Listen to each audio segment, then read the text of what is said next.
Hi, everybody, and welcome here to Aces Field. And tonight's final football game of the 2021 regular season, Senior Night. I'm Bill Murphy with Hicksville Community Television. I don't have the headset microphone plugged in just yet. We're going to just leave the onboard mics on for the pick up the field announcements, as we're going to bring you live coverage right now of the Senior Night pregame festivities right here on HIX-TV. Glad to have you with us here on the HIX-TV YouTube channel. We mentioned we'd be starting probably about a half hour earlier than usual tonight. So we'll get the seniors lined up and get ready to have them all introduced along with their family members before we get ready for week number 10 varsity football action coming up a little bit later this evening. Glad to have you with us here on HIX-TV.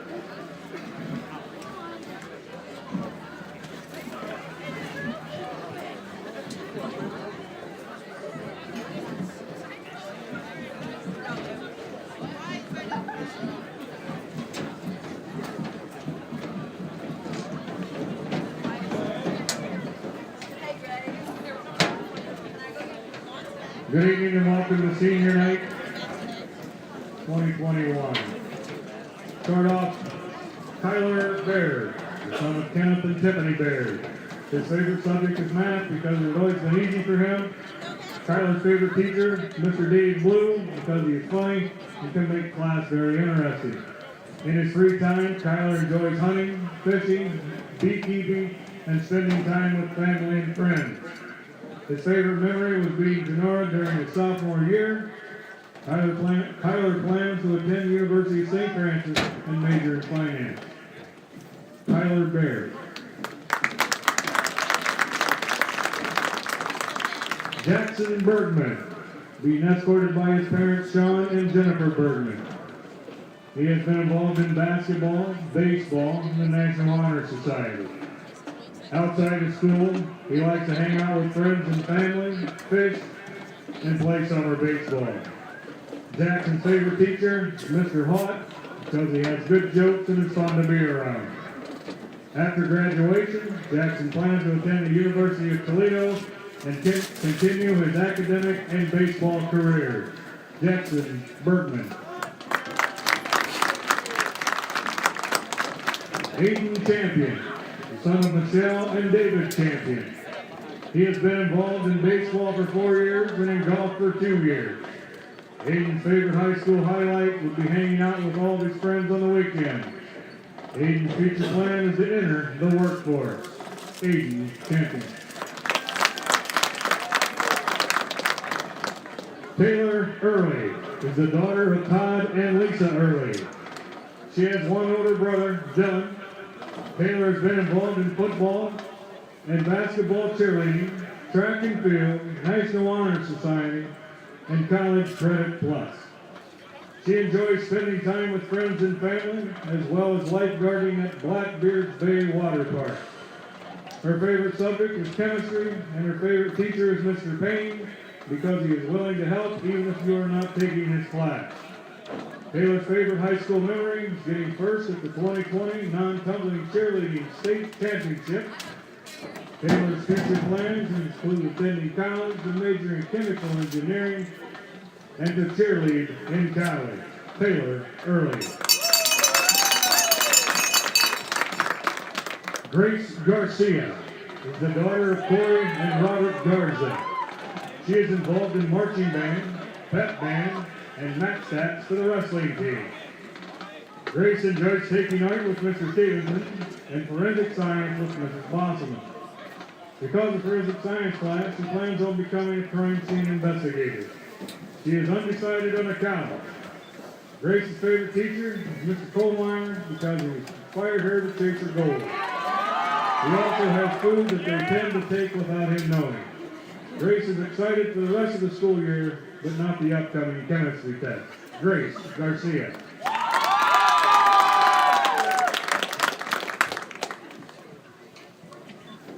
Emily Harmon is the daughter of Todd and Julie Harmon. She has been involved in golf, band, track, theater, and the academic team. Emily is also the president of Hicksville chapter of the National Honor Society and the Foreign Language Club. Her favorite part of high school has been participating in the band. She has met so many amazing people that have made high school so much fun. Emily does not have a favorite teacher because she has liked them all. In the future, Emily plans on majoring in music education at Bowling Green State University. Emily Harmon. Christian and Gabe Lane, being escorted by their parents, Crystal Evans and Anthony Lane. Christian has been involved in baseball, the academic team, marching band, pep band, archery, and the National Honor Society. He has 5 siblings. In his free time, Christian enjoys hanging with friends and having game nights. His favorite memory from band is throwing a football around. Christian would like to thank his parents for all their love and support and to wish the Aces good luck. Gabe has been involved in baseball, golf, archery, and choir. He is also the senior class president. In his free time, he likes to hang out with his friends and to annoy Mr. Hawk. Gabe's favorite high school memory is being able to be a 6th grade camp counselor his sophomore year. After graduation, Gabe plans to attend Owens Community College and become an electrician. Gabe would like to tell his parents that he knows he can be a pain most of the time, but thank you so much for always being there for him. He truly does not think he would be where he is today without his parents. He loves you both as well as all his friends. Go Aces. Christian and Gabe Lane. Taylor Metz is being escorted by her parents, Josh and Stephanie Metz. Taylor has been involved in cross country, track, and National Honor Society. Her favorite teacher is Mr. Hagan because he's a pretty cool guy with a great sense of humor. Taylor's favorite class is chemistry because Mr. Payne makes it entertaining every day. She plans to go to Bluffton or Muskegon University to major in laboratory science. Taylor's high school highlights include winning the GMC cross country team title her freshman year, placing first team GMC her sophomore year, and making top 10 in track for the mile and 2 mile her junior year. Taylor Metz. Abby Miller is the daughter of Chris and Tina Miller. She has 2 brothers, Adam and Jared.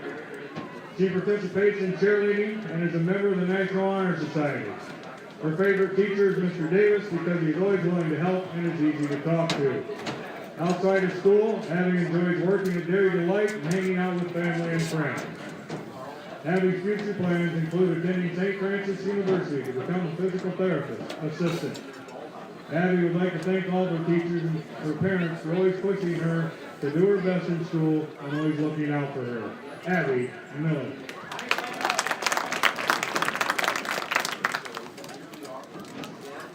Carson Morrow is the son of Cassie Rogers and Brian Hubert. He has played football throughout high school. Carson plans to enter the workforce after graduation.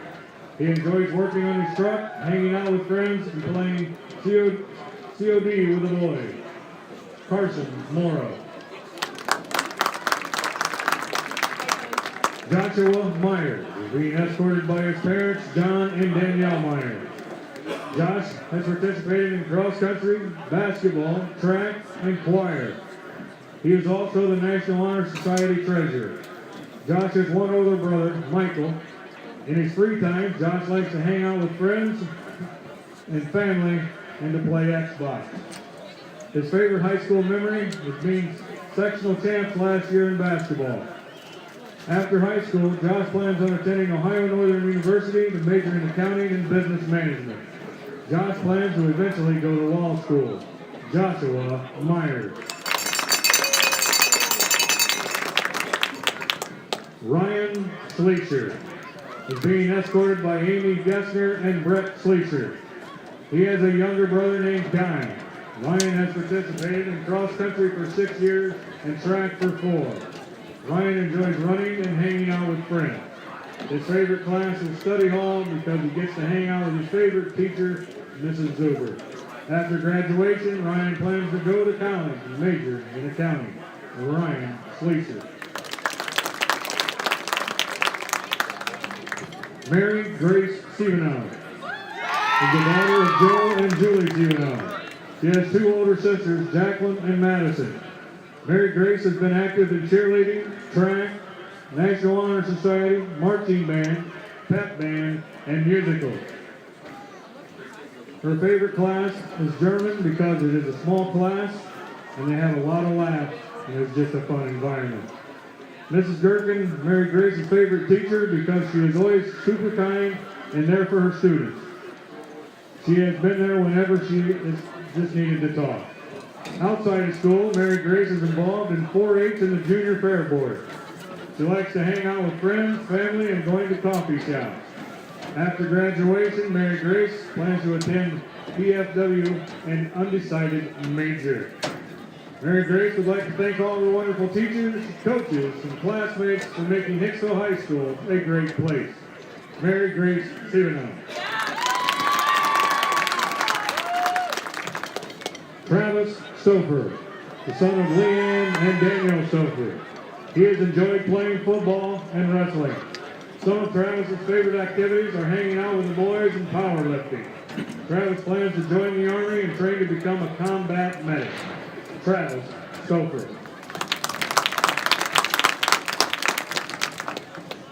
Emily Taylor is the daughter of Wes and Heather Taylor. She has two brothers, David and Ben. Emily has been involved in National Honor Society, cheerleading, and track. Her favorite subject is literature and film because it is very relaxing. Emily does not have a favorite teacher because all of them are amazing people who are always willing to help students with everything. Outside of school, she enjoys working at Dairy Delight and hanging out with family and friends. Emily plans to attend the University of St. Francis and major in neonatal nursing. Emily Taylor.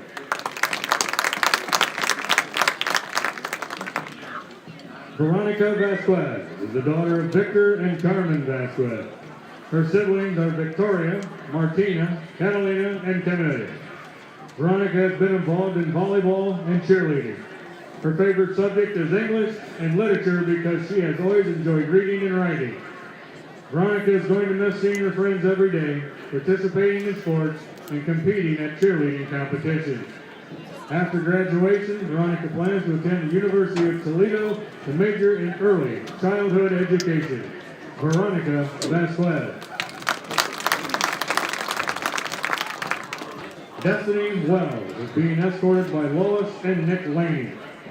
She has one brother, Andrew Scott.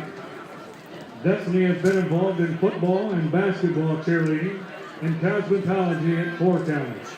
Her favorite subject is math because there's always an answer to find. Her favorite teacher is Mrs. Zachrich because she is always willing to help. Destiny enjoys spending time with friends and family, working at Dairy Delight, and interning at the Salon Scissors. Destiny plans to continue working as a cosmetologist. Destiny Wells. Cade White is the son of Jason and stepmother Teresa White and his mother Misty White. He enjoys reading, drawing, hunting, and playing football. He also enjoys playing COD with the boys. Cade attends 4 County Career Center studying graphic communication. After high school, he plans to enter the workforce and to attend a 2-year college. Cade is currently unsure as to his major. Cade White. Phoenix Yoka, being escorted by her parents, Steve and Amber Yoka. She has 2 older brothers, Nick Hart and Sebastian Yoka. Phoenix has been involved in competition, basketball, and football cheerleading, and HOSA. She attends 4 County Career Center studying health careers. Phoenix's favorite class in school is math because it comes easy to her. Her favorite teacher at Hicksville is Mr. Davis because he always puts a smile on her face and makes sure to make her laugh in every class. Phoenix is going to miss all of her friends, cheerleading. Her future plans are to attend Northwest State Community College and Indiana Purdue University in Indianapolis to become a physician's assistant in plastic surgery. Phoenix Yoka.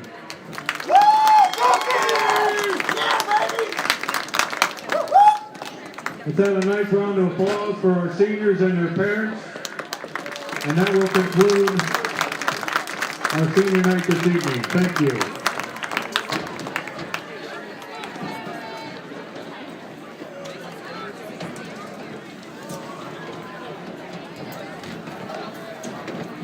Nikki Laney, you need to move your vehicle. It is blocking the exit out of the parking lot. Nikki Laney, please move your vehicle. It is blocking the exit out of the parking lot. Joders have been gone.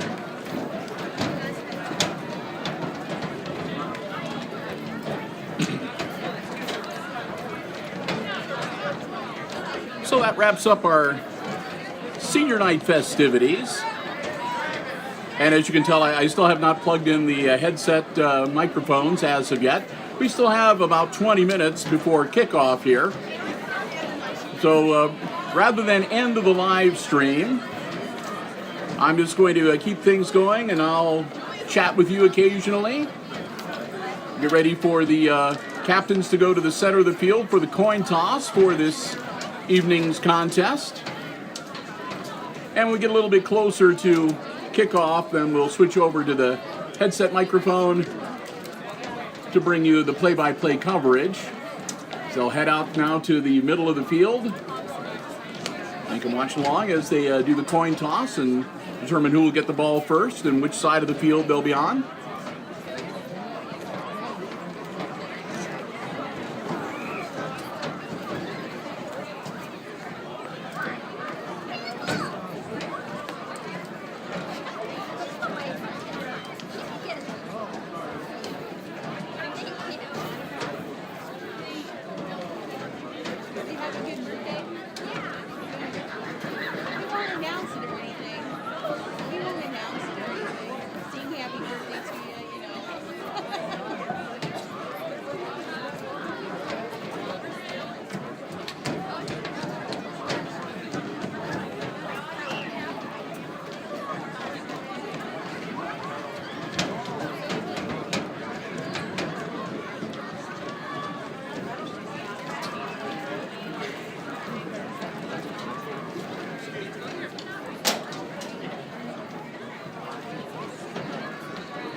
There goes the coin.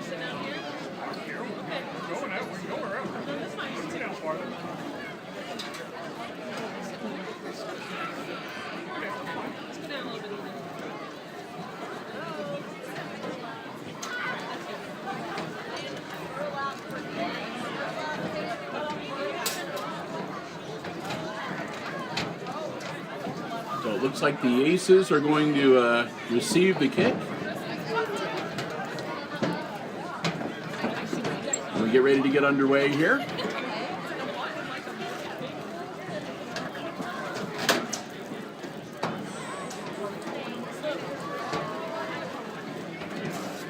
Again, glad to have you here with us at Aces Field on this Friday. This will be the final home game for the Aces and the final game of the 2021 regular season, as the Aces will not be advancing to the postseason this year.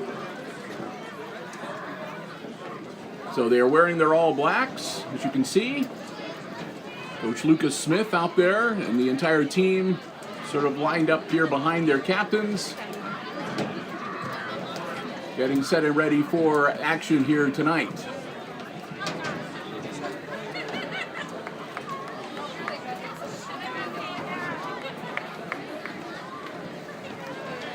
So with that, the teams will head back to the locker rooms for a little bit.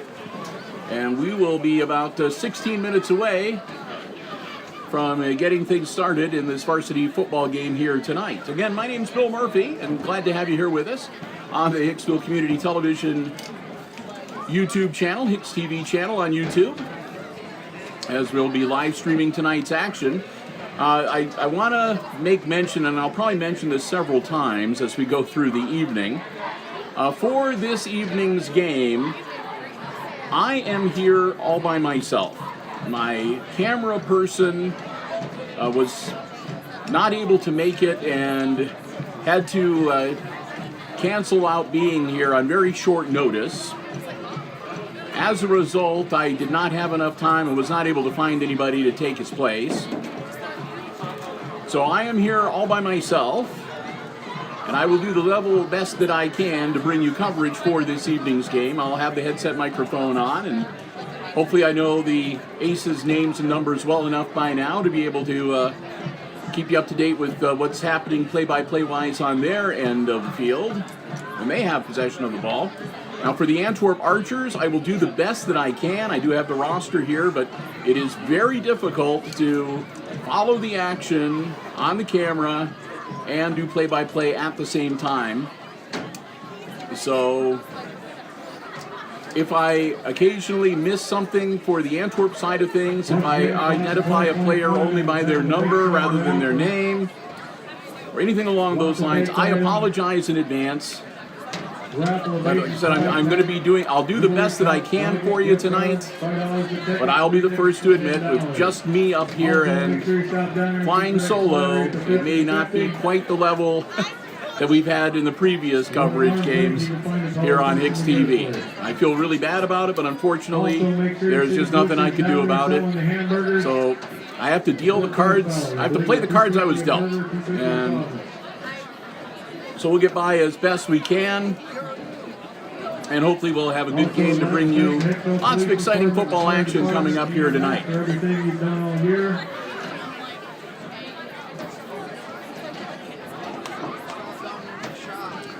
Again, it's been a really tough season for the Aces out here on the football field. They have only won one game coming into tonight's contest. They have an overall record of 1-8.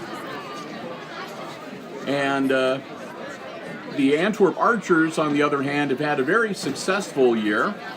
They are currently, I believe, number 2 in the Green Meadows Conference. Tenora sits on top of the GMC pyramid right now. And the Rams have a game tonight against Fairview.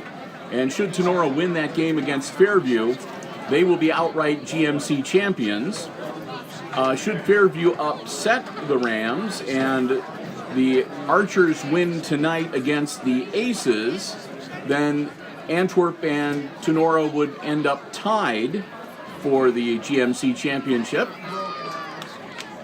So the only way the Archers can have a shot at sharing the title is for them to win this game. So they're going to be giving it an all-out effort.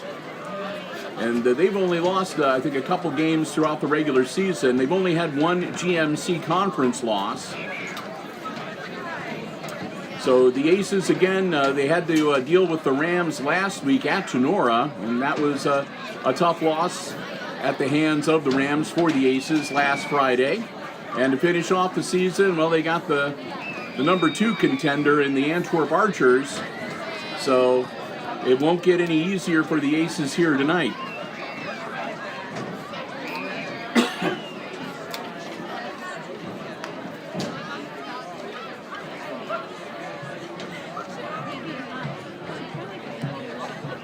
Yeah, I do want to make mention, too, I want to pass along some congratulations, as we do have plenty of time here before this one gets started tonight. But I do want to pass along our congratulations and best wishes to the Lady Aces volleyball team, the varsity volleyball team, winning their sectional final last night, 3-0 over the Antwerp Archers. And that will advance the Hicksville volleyball gals to district level play. They will be back in action next week at Napoleon. Napoleon will host their district in Division 4. The Aces will be playing Ayersville in a district semifinal match, and that is the late session game at Napoleon's Grand Canyon.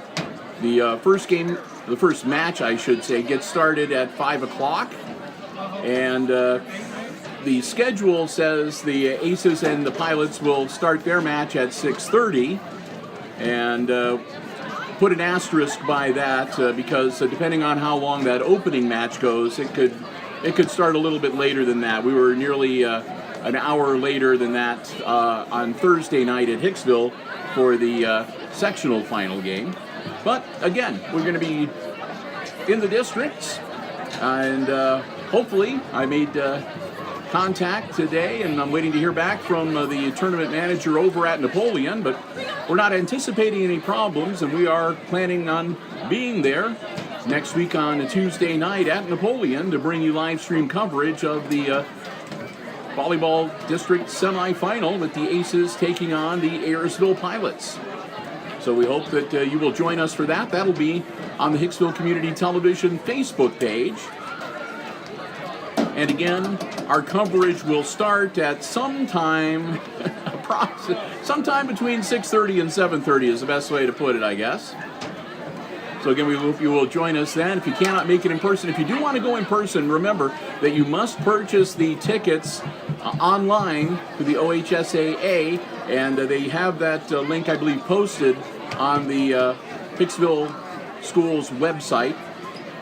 And if they do, we released we shared the post that they put out on our Facebook page for the sectionals, and if they do that again for the districts, we'll share that as well. So we'll make sure that you have the information, and we'll do everything we can to get it to you. And it's pretty much the same procedure. So if you got tickets online to see the sectional final, just go through the same procedure to go to the districts. And if you can't make it for whatever reason, then we hope you'll join us, because we'll be there and we'll bring you the action live on the Hicksville Community Television Facebook page.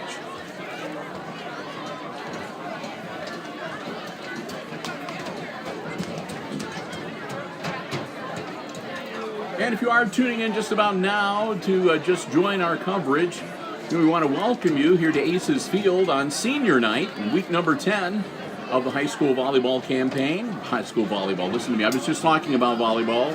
High school football campaign. As the Aces host the Antwerp Archers to wrap up the 2021 season. It was senior night, had a nice ceremony recognizing the fall sports seniors and the band seniors and the marching band a little bit earlier. And right now we are counting down to the start of the varsity matchup here. About 8 minutes and 15 seconds or so from right now. Still to come, of course, the national anthem. They'll bring the Aces out onto the field. And so we'll get ready for some football. And about that time as we'll switch over from the onboard microphone here to the sports headset, and I will do my best to limp through the play-by-play all by myself, running the camera and calling the action. So again, don't be upset with me. I'll do the best I can, but it may be abbreviated play-by-play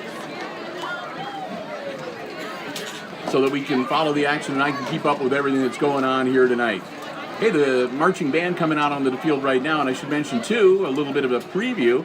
They have a special halftime show planned for tonight. We look forward to that at halftime.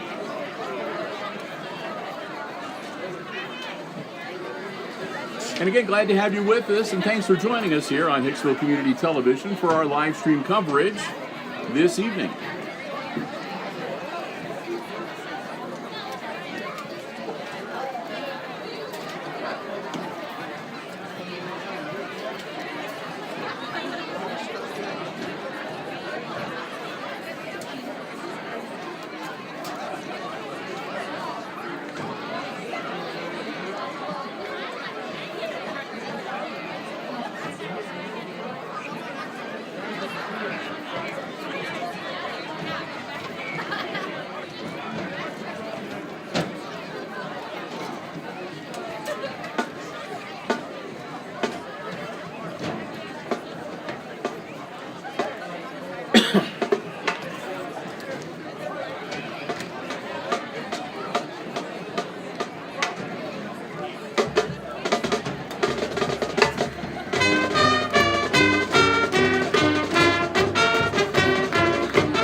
Good evening, football fans, and welcome to Aces Field for an exciting evening of high school football.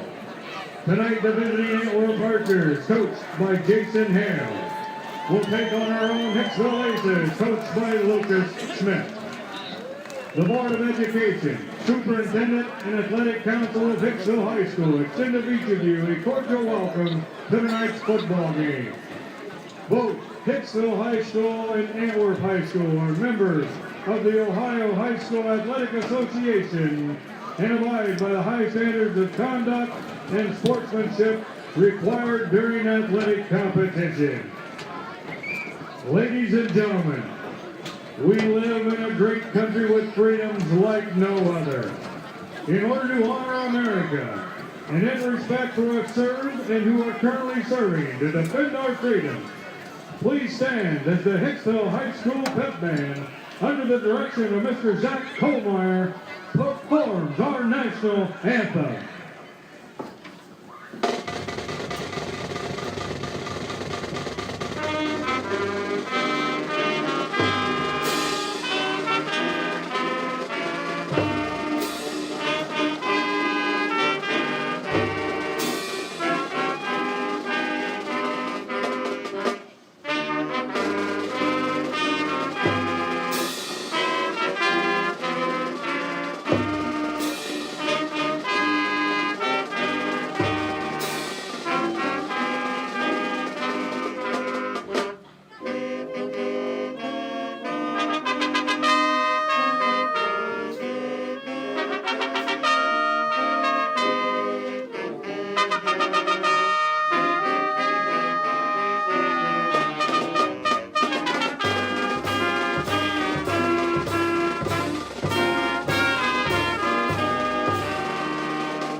So with that, they'll move over and get ready to welcome the Aces onto the field, and I'll take a quick break here, and we'll switch over to the broadcast headset microphone.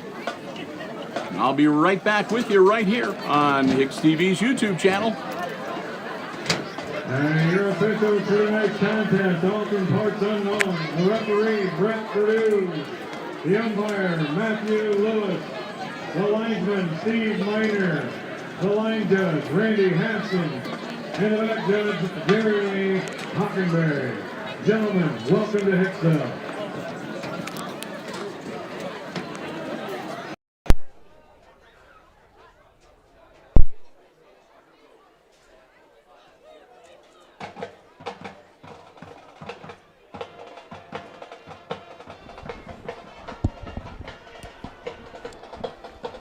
All right. Switched over now to the broadcast setup. You can see the Archers taking the field on the far side, and we'll get ready to welcome the Aces to the field here shortly. Again, this week number 10, it's senior night. It's the last home game and the last game of the season for 2021 for the Aces. It's been a rough football season for Hicksville this year.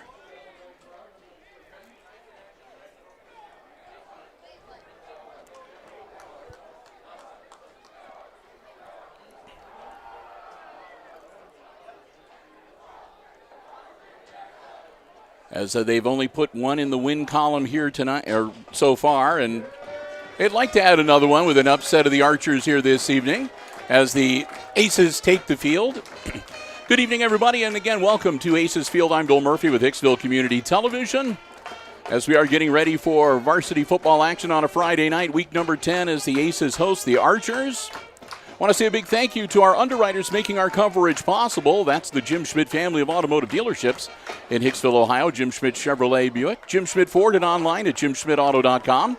And also our good friends at APT Manufacturing Solutions of Hicksville, located in Hicksville's Industrial Park. And they're also online at aptmfg.com.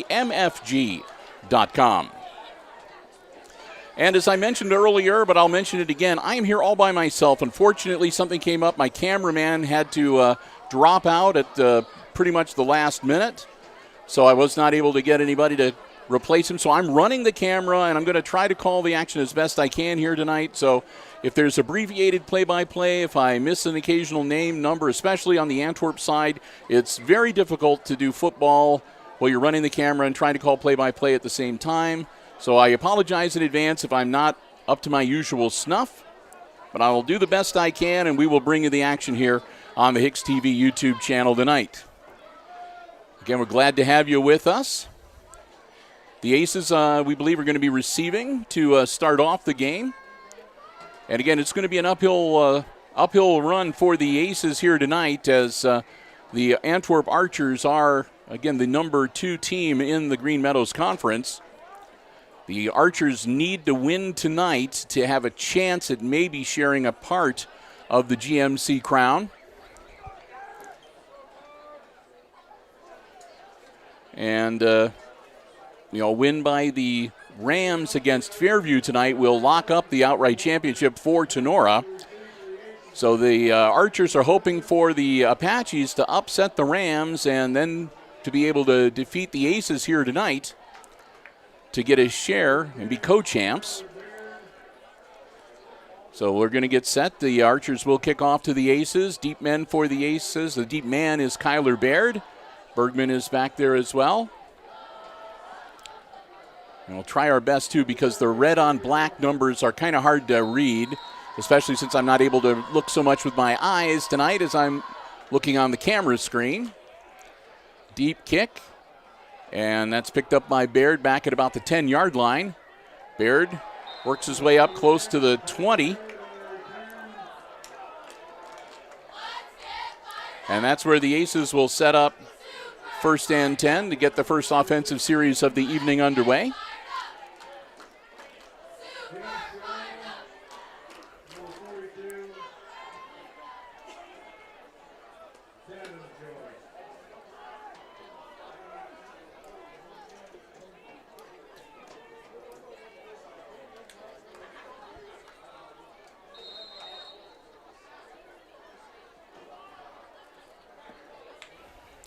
High snap, and not much there.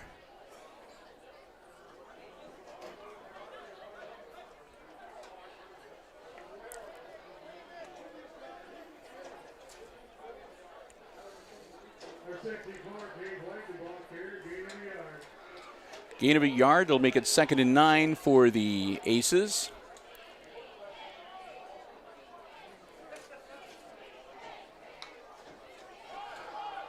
Klima, another quick handoff, and again, not much on the carry.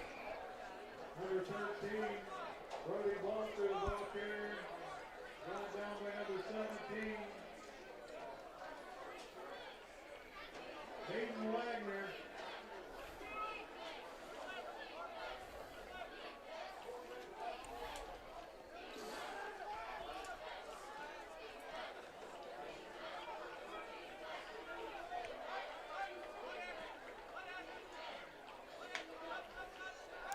Klima dropping back to throw, puts the ball in the air. Caught, but well shy of first down yardage at about the 25-yard line.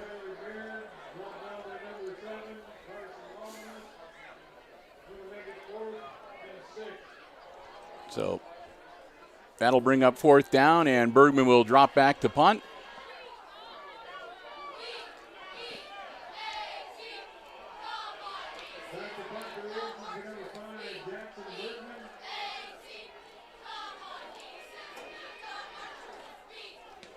Bergman gets his foot into it. Scooped up at the 40-yard line. That's number 24 for the Antwerp Archers, and that'll be Reed Liesty, excuse me. And Liesty will bring the ball out close to midfield at the 46-yard line.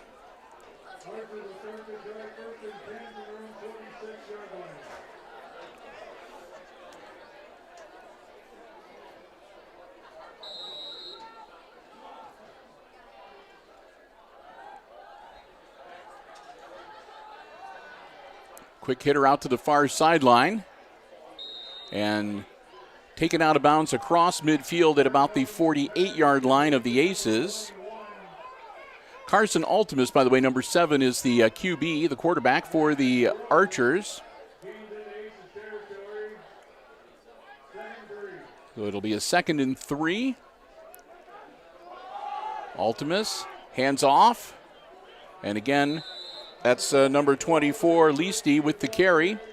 Leasty will move the sticks and get the Archers their first offensive first down of the evening.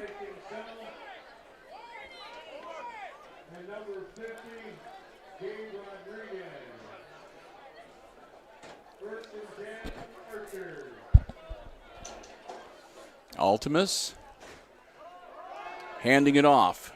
That's Leasty again. Leasty keeps his legs churning and takes it inside the 35-yard line down to the 34. As the Archers are wasting no time in marching it down the field. Actually, they'll put it at the 33-yard line where it'll be a 2nd and 1.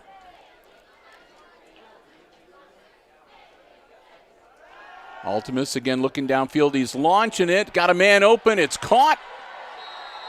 And into the end zone. Touchdown, Antwerp. So the Archers don't waste much time at all, and they take it into the end zone for the first score of the evening on about a 33-yard pass play to make it 6-0 Antwerp. 8:29 to go here in the first quarter. Archers will line up to kick the extra point.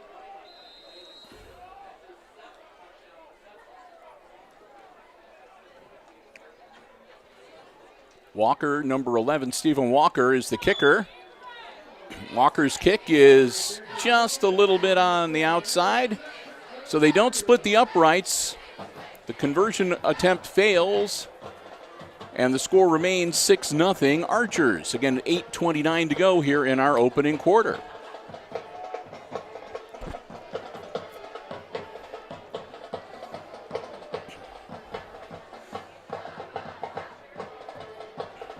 There's no school today for the Hicksville students, as this has been the week for the parent-teacher conferences, and they had those conferences after school on Wednesday and Thursday. So it was a day off on this Friday for Hicksville students, but they're still out here in droves rooting on their Aces here in this football game. So for the second time tonight, the Aces will line up and get ready to receive a kickoff. And again, Kyler Baird will be the deep man for Hicksville. The Archers will line things up and get ready to kick it off. Again, their kicker is number 11, Stephen Walker. Walker is one of the seniors on the Archers squad. And here we go. Ball in the air, caught by Baird. He'll move it upfield. Baird. Good return out to about the 40-yard line.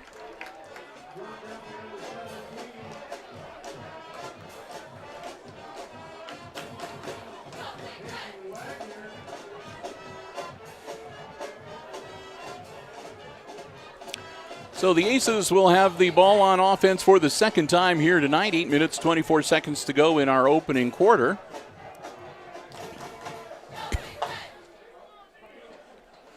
And we'll see if they can get something going here. Second time around, better field position, 1st and 10 on their own 40. Coach Lucas Smith calling the play on the sideline. Jason Hale, the head coach, over on the other side of the field for the Archers. Klima, high snap, quick handoff to Bergman. Bergman looking to turn the corner, gets to the 40, and maybe a couple yards after that. Well, Mark Bergman down at about the 42-yard line, a pickup of about 2 to make it 2nd and 8.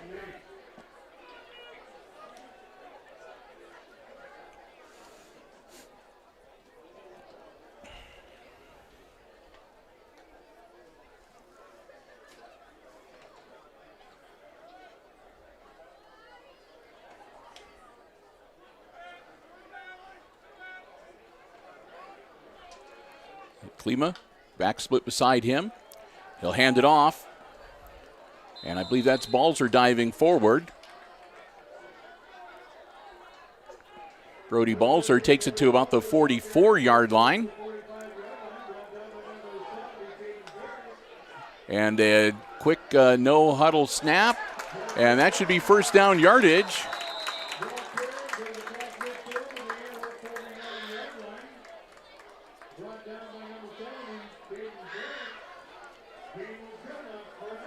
So the Aces get their first down of the evening as they get the ball into Archer's territory. 1st and 10 on the Antwerp 49-yard line. Klima all alone in the backfield. Hard count and snaps the hands. Nobody jumps. Another high snap. Klima handles it. Ball in the air. Downfield. And incomplete. Off the hands of his intended receiver.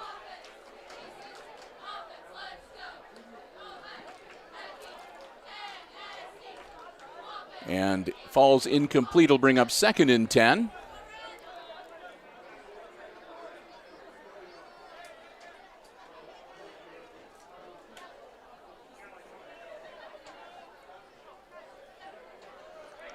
That was Balzer, I think, that was intended to be the receiver on that last play.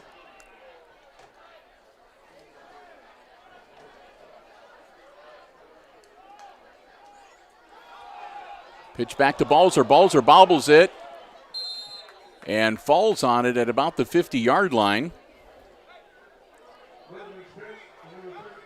And that's a bit of good luck for the Aces because, again, that was a pitch back, a lateral. It was a live ball when he bobbled it. So Balzer able to keep it in front of him and fall on it right at the 50-yard line. So the Aces retain possession, but they lose a couple yards, and now it'll be 3rd and 11 for Hicksville from the midfield stripe.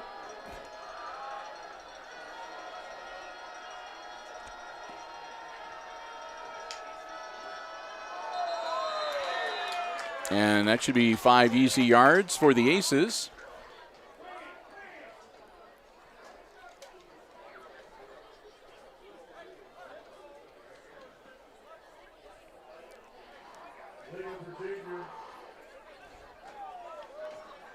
So that'll make the 3rd down a little more manageable. It'll go from 3rd and 11 to 3rd and 6.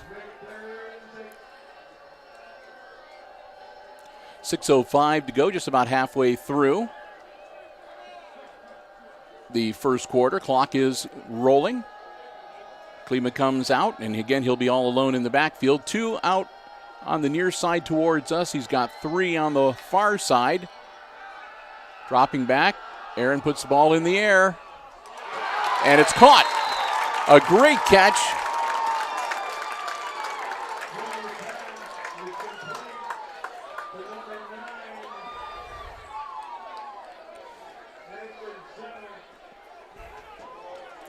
And that'll be a first down for Hicksville.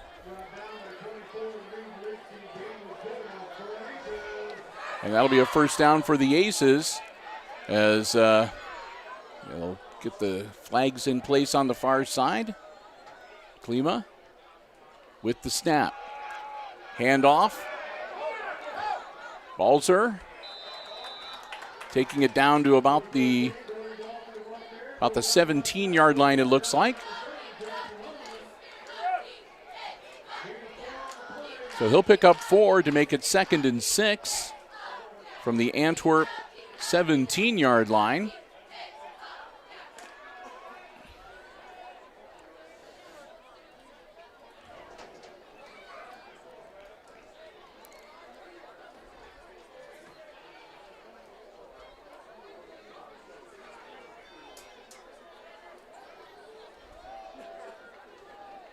Klima will take the snap. Ball in the air, caught on the side. And down to the 15, maybe the 14-yard line. Baird was the receiver that time. Baird makes the grab and gets him inside the 15 to the 14-yard line, a pickup of 3 Make it 3, make it third down and a long 2 for the Aces.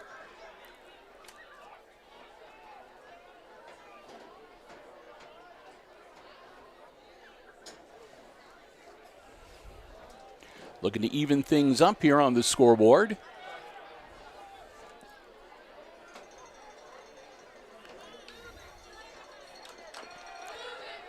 Handoff and plowing straight ahead. Balzer gets it down to about the 12-yard line. And we're 4th and 1. Ball is loose on the turf, and it's going to be recovered by the Archers. They tried to do the hurry up, and the snap caught Klima a little bit off guard, hit the turf, and one of the Antwerp Archers was right there to fall on it. So that has to hurt as they get down into the red zone. They're down at the 12-yard line, and they cough it up and turn it over to Antwerp. They'll have it now. The Archers will. 1st and 10 at about their own 15-yard line.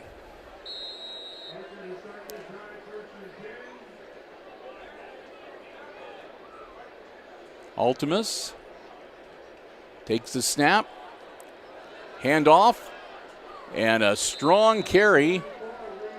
That's number 24, Leasty, or excuse me, yeah, number 24, Leasty, with a first down carry.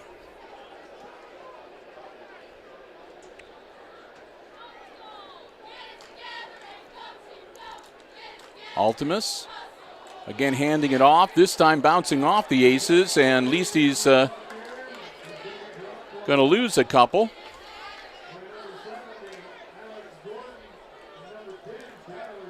They stop him at the 27-yard line for a loss of about a yard.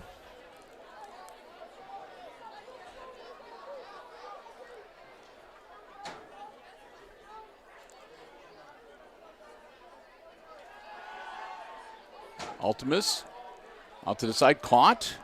That's Leasty. Leasty, first down yardage as Leasty takes it out close to the 40-yard line. I think they finally knock him down at about the, well, they're going to give him the first down.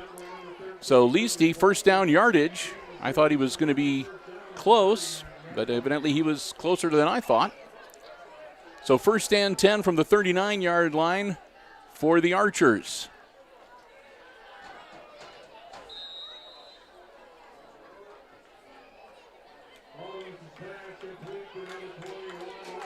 And that time it was Landon Brewer, number 21, with the carry.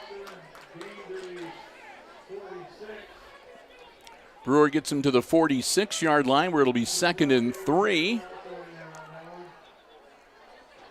Ultimus again with the snap. Ball in the air. And broken up, incomplete. Intended receiver number 8, Caden Recker. Recker looking around for a flag, but none thrown. That'll make it 3rd down and 3. Aces looking to put a stop here on this Antwerp offense and get the ball back, get back on offense.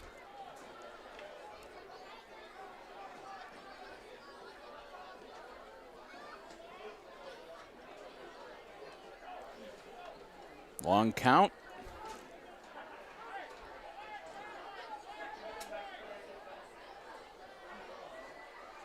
Carson Ultimus hands it off, and he's not going to make it.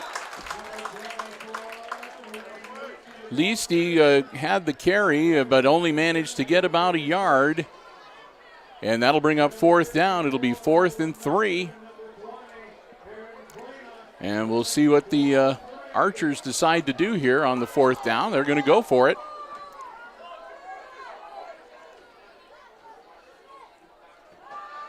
Ultimus launches it out to the far side. That'll be a first down and a little bit more. And Jagger Landers, number 12, makes the catch and gets the Archers the first down as they convert on 4th down to keep their offensive drive alive. Minute 44 to go here in quarter number 1.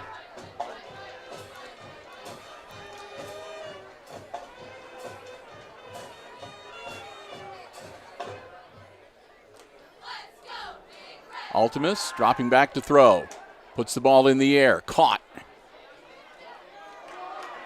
Shakes one defender, but not the three that follow him up. Catch made by Landon Brewer, and Brewer takes the ball down to about the 43-yard line of the Aces, but he's not able to add any more to that.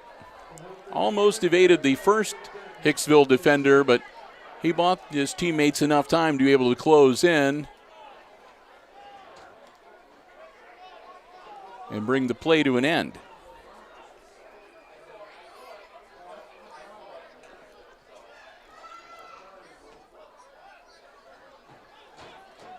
Ultimus tried to hang on to it himself, and he's going to be taken down close to the original line of scrimmage. Bergman got him, and that was going to make it a 3rd and 9 as they move him all the way back to the 47-yard line.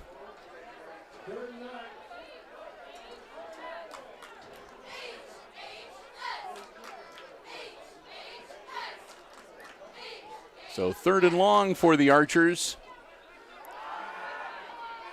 Ultimus scrambling. Ultimus going to hang on to it himself, going to get what he can. He's only going to get down to about the 45-yard line before they catch him. So he'll pick up a couple, but it'll be 4th and long on the Aces 45-yard line for the Archers. 4th and about 8. And that'll be the end of the first quarter.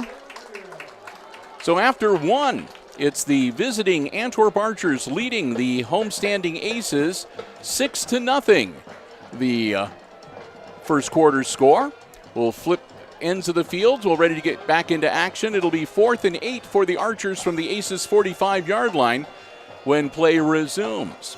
I've got some time here. I want to say a big thank you to one of our HIX-TV supporters and one of our diamond level supporters making our football coverage possible here from Aces Field this evening, and that's APT Manufacturing Solutions in Hicksville, Ohio. They're located in Hicksville's Industrial Park. They're a world-class factory providing robotic palleting and packaging solutions, powder coating services, welding, you name all sorts of stuff. And they're looking to hire some new people. They want to grow their team.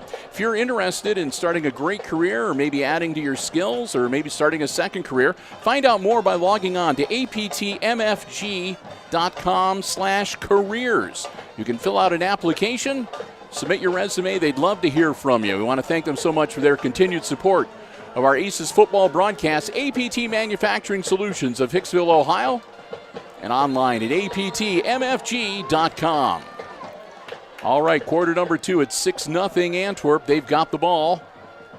A long, high, and that's going to be a high arcing kick. It's going to come down and take a Archers roll. They'll down it at about the 29-yard line.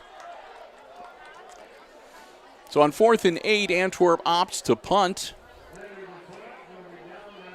A wild-looking snap, but give their kicker credit. He was able to corral it, bring it down, and get the kick away.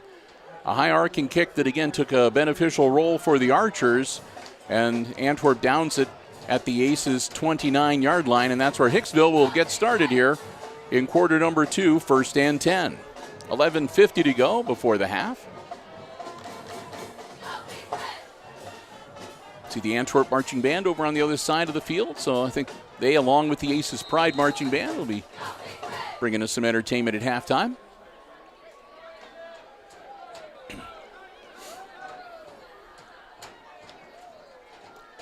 High snap and a quick handoff. Bergman gets the carry, and he powers down to about the 35, 36-yard line.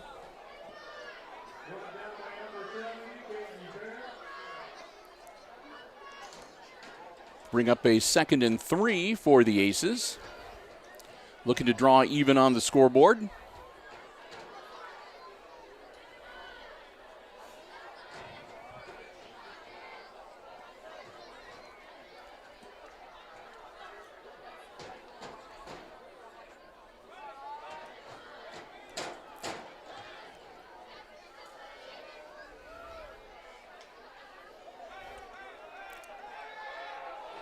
Ball put in the air by Klima. He overthrows Bergman, and it'll be incomplete.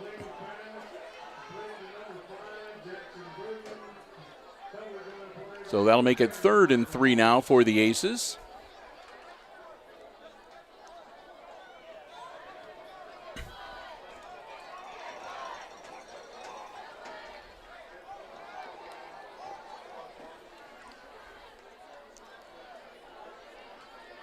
So you can see they've got 4 men out wide on the near side towards us. Klima all alone in the backfield.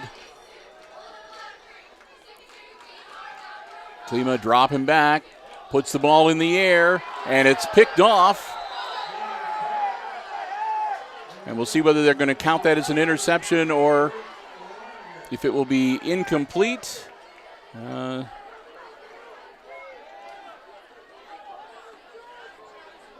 Bit of a consultation going on.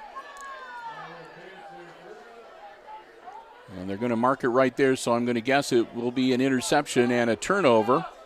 First down for the Archers, as that's the second time now that they've ended an Aces offensive series with the Hicksville Aces turning the ball over. Ultimus working out of the shotgun.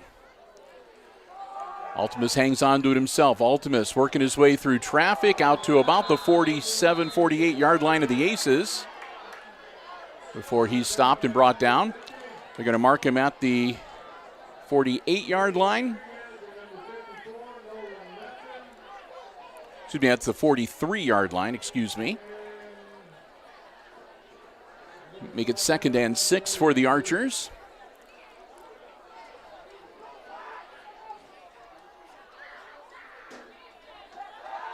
Ultimate ball in the air, caught on the far sideline. Catch was made by Stephen Walker, and Walker looked like he slipped a little bit after he made the catch trying to move upfield. So he'll get a few more yards, but it'll be 3rd down and about 3. Well, they're going to say 3rd down and 4 for Antwerp. Ball at the 42-yard line of the Aces.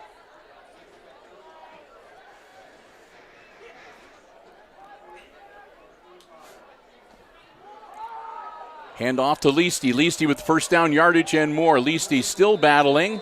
He gets down to about the 35-yard line.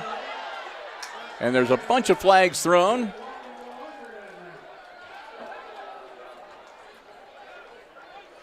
So a whole bunch of flags thrown. And we'll see what happens here.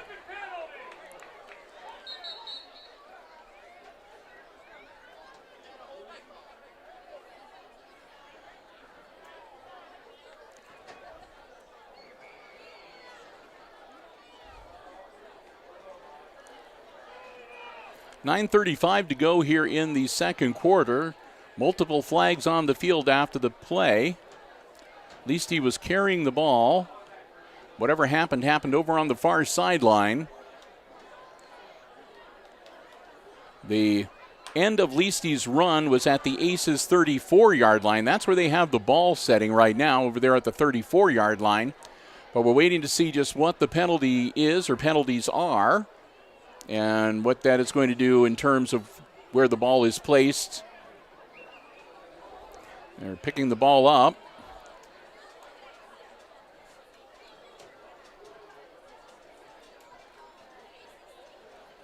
And it's going to be a hold against the Archers.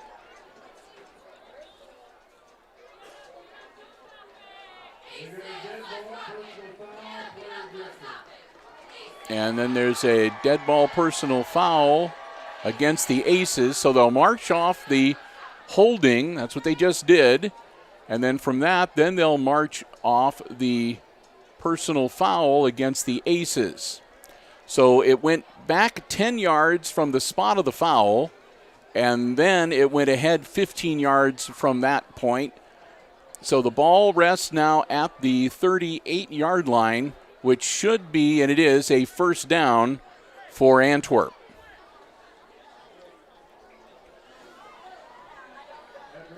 So a bit of a confusing state of affairs there. We got everything all worked out. End result, 1st and 10, Antwerp at the Aces 38-yard line. Ultimus, ball in the air, caught on the far sideline. Catch made by Jagger Landers, number 12. Landers will pick up a few yards.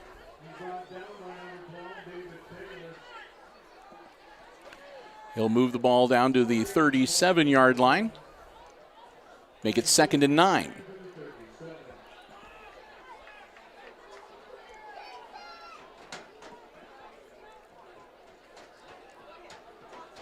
Man in motion for Ayersville.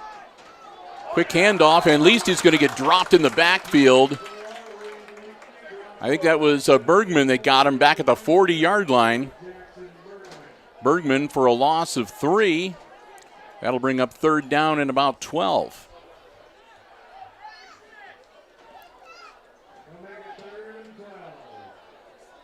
So 3rd and long for the Archers here. Ultimus setting him up, working out of the shotgun. Ultimus drops back to throw. Ball in the air. And he caught it. Was he in bounds? And they say he was. Landon Brewer with a great catch as they move the ball way downfield. They pick up the 12 yards they need and then some, all the way down to the 7-yard line of the Aces. 1st and goal for the Archers.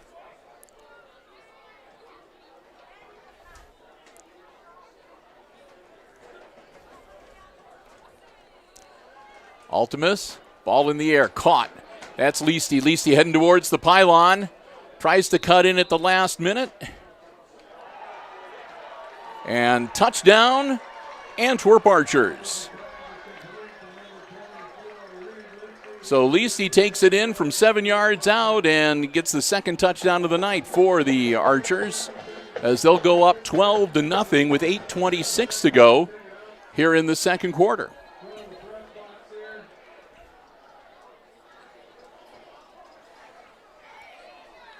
So it looks like they're going to line up for a 2-point attempt here.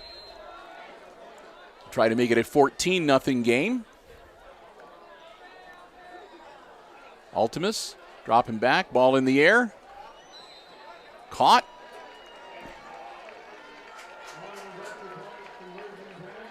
And it's good. So successful 2-point conversion makes it a 14-0 game with 8 minutes, 26 seconds to go here in our first half. The Aces find themselves down by 2 scores to the visiting Archers, and they'll get ready for the kickoff and get back on offense here. I'm Bill Murphy. So glad to have you here with us. And again, I apologize if the play-by-play is not up to the usual level. I'm here by myself. My cameraman had to drop out and was not able to be here at the last minute. I couldn't get anybody to fill in, so I'm running the camera and trying to call the game at the same time. And let me tell you, it's not that easy. It's not.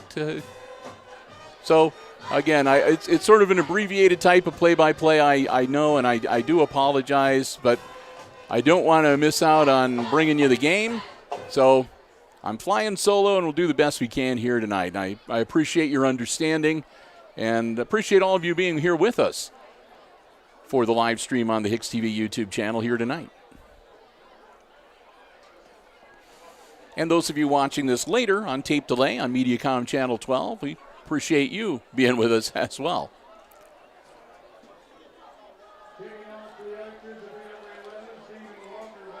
Stephen Walker will tee it up and get ready to kick it off for the Archers once again. And again, Baird will be the deep man for the Aces.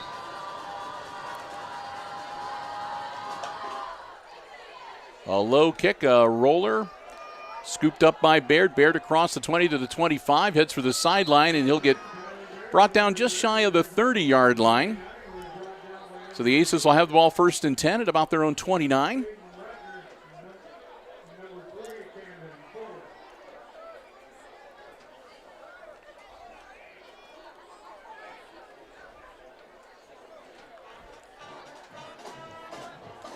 So with 8:21 to go in the half, the Aces back on offense. They're down by 14.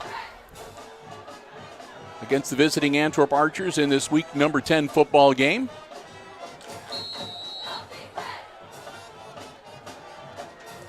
Klima will work him out of the shotgun. Klima handoff to Balzer. Balzer puts his shoulder down and gets across the 30 to about the 32.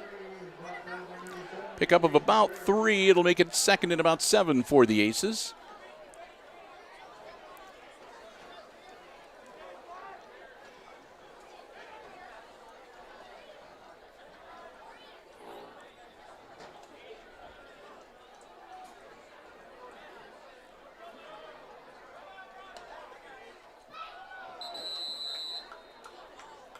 And that time, the hard count works against the Aces as they're flagged for the false start. That'll back them up 5. So 2nd and 7 will become 2nd and 12.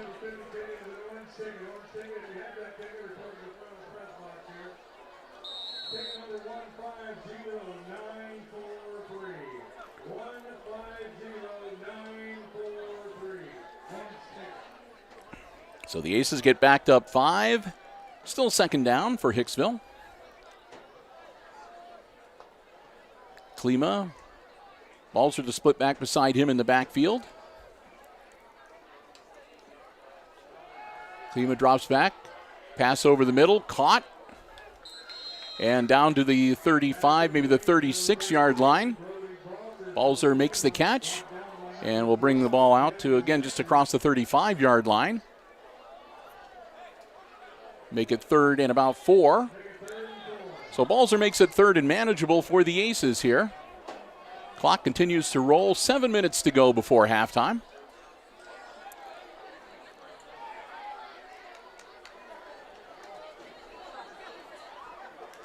Get their offense position.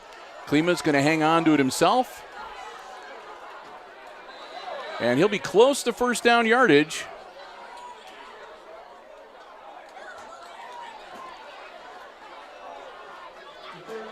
And they're going to give it to him. So Klima's quarterback keeper moves the chains. It'll be 1st and 10 Aces at their own 39-yard line.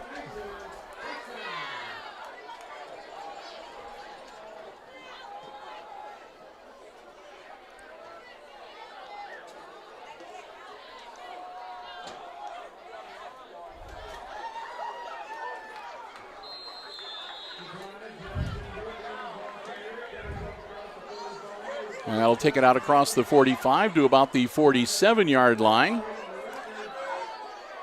Make it 2nd and about 2.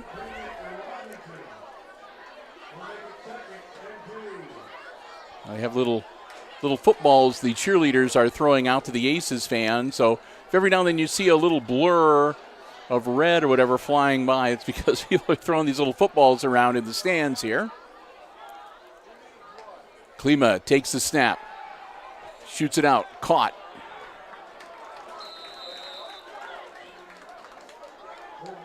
That's number 10. And that's Baird wearing number 10 tonight.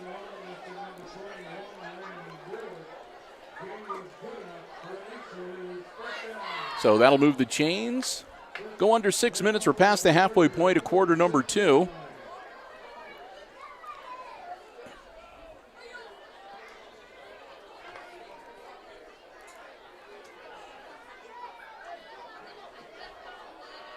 So the Aces with a fresh set of downs.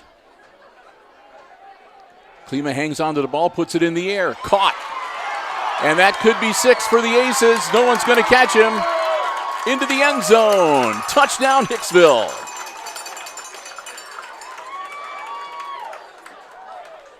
Kyler Baird makes the grab.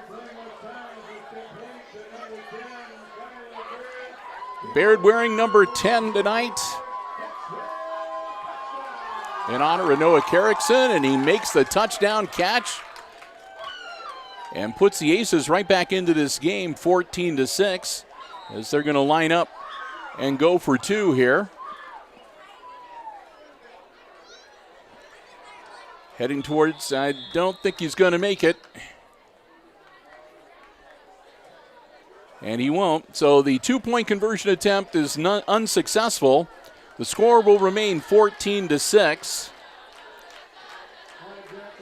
So the Archers still in the lead, but only by 8 now. So it's just a one-score game between the Aces and the Archers. And with 5:22 left in the half, Antwerp will get ready to get the ball back and go back on offense here.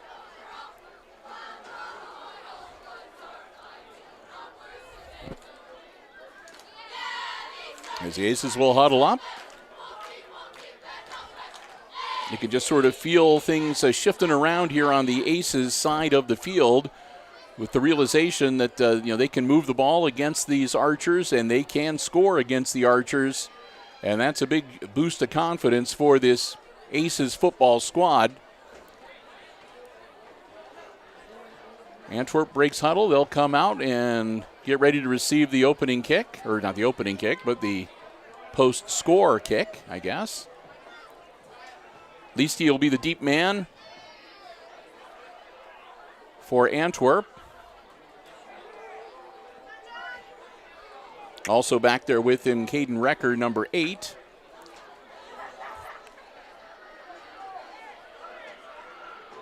Bergman tee it up for the Aces. He'll put his foot to it. Over the head. Scooped up back at about the 8-yard line. And battling it back to about the 15. Again, Caden Recker with the return. And the Archers will take over on offense. It'll be 1st and 10 on their own 15-yard line with 5 minutes and 15 seconds to go in the half. Again, halftime. Got entertainment on deck from the Antwerp Archers and the Aces Pride Marching Band. Aces Pride has a special show they put together for halftime for senior night.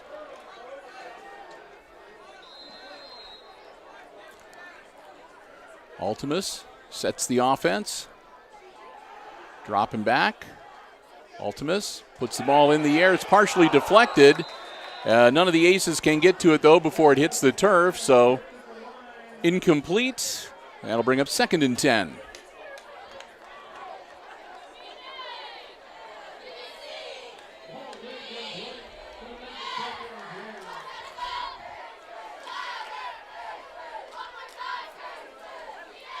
So 2nd down play for the Archers. Again, Ultimus dropping back to throw. Scrambling a little bit. Ball in the air. Caught. And off to the races. Let's see if they can catch him. Going to be a foot race. Into the end zone. Parker Moore, I believe number 10, made the grab. Parker Moore takes it into the end zone. No flags on the field, so the score stands. So just like that, the Archers answer the Aces score with one of their own to go up 20-6. And it looks like they're going to set to try to kick the extra point here.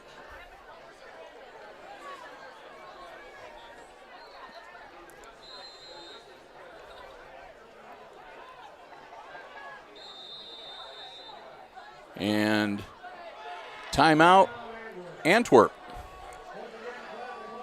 So Antwerp takes their first time out of the first half with 4:54 to go to discuss whether they are going to go ahead and try to kick an extra point.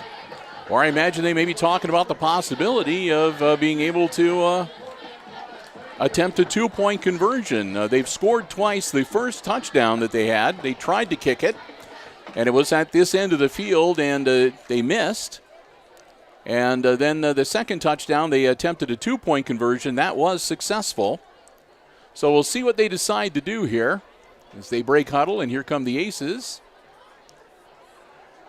And again, looks like they're going to set up to kick the extra point. So I'll try to give you a good camera angle so you can see the whole action and see for yourself how the ball travels. Kick is up and looking good from this angle, and it is. So they split the uprights, and that makes it 21-6. The Aces now down by 15. Ready to get the ball back with 4 minutes and 54 seconds to go here in the opening half. Week number 10 high school football senior night for the Aces. Again, a nice ceremony before the game, recognizing all of the seniors on the football team, the football cheerleading squad, the marching band, and the cross-country runners. Good-looking bunch of kids, too, if I do say so. I shouldn't say kids, young adults.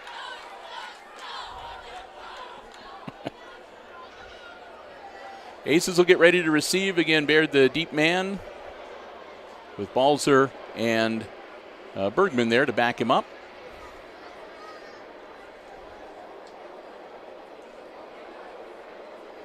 Stephen Walker, number 11, kicker for the Archers.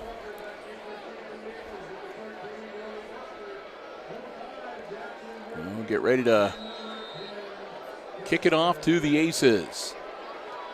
Puts his foot into it. Comes down, caught by Baird. Baird across the 20. Baird out to close to the 25-yard line. It looks like they'll mark him down probably 24. They might give him the 25. It'll depend on where the football was when his knee touched. It looks to be just short of the 25, the 24-yard line. 1st and 10. Hicksville Aces with 4:49 to go in the half.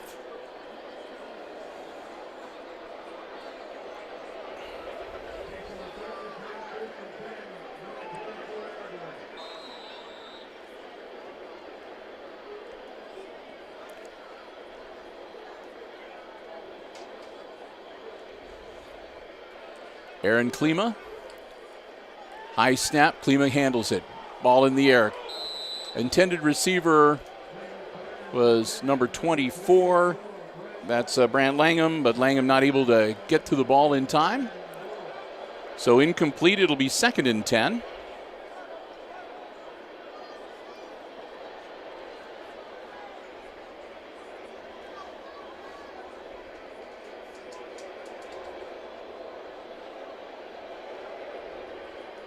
Klima all alone in the backfield now. Going to hang on to it himself. Klima takes off. Straight ahead, strong run. Out to about the 34-yard line. That'll be close to 1st down yardage.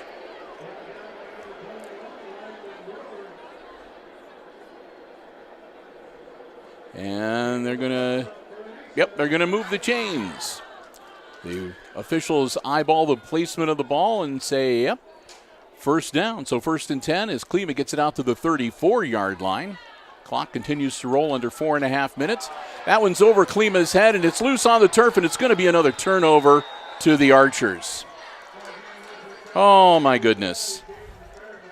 That'll be the 3rd time tonight that the Aces have turned the football over.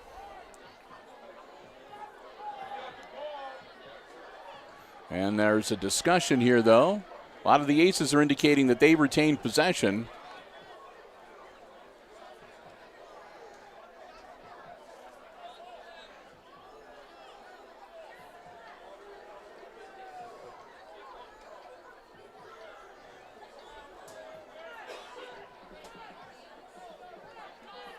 So it looks like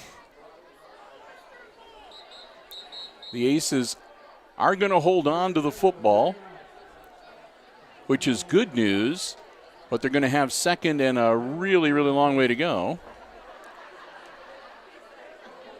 And now we're going to have an official timeout.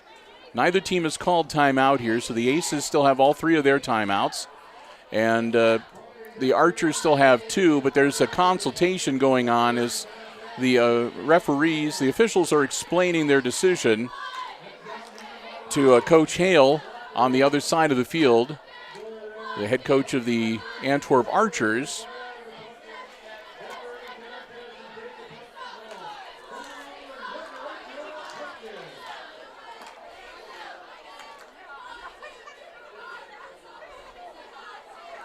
So I guess now everything has been explained. And the Aces will come to the line of scrimmage. They'll have the ball. It'll be 2nd down and about, looks like about 17.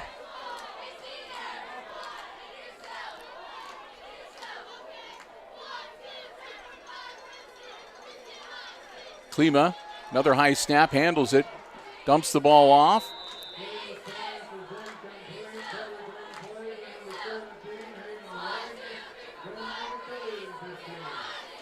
And doesn't really do too much.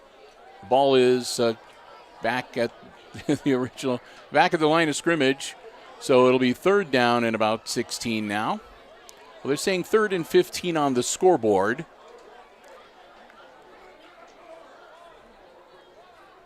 The ball on the 27-yard line. They need to get to the 44 to move the chains.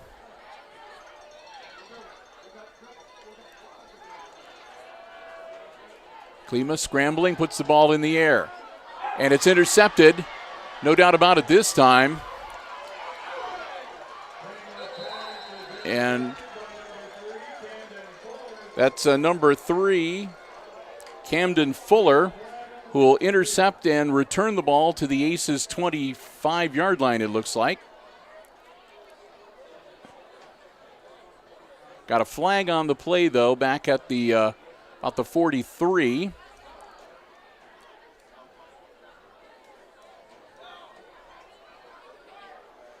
And that's going to be a block in the back against the Archers. So the interception will stand, and then they'll mark off the penalty yardage. So we'll see where the ball winds up here.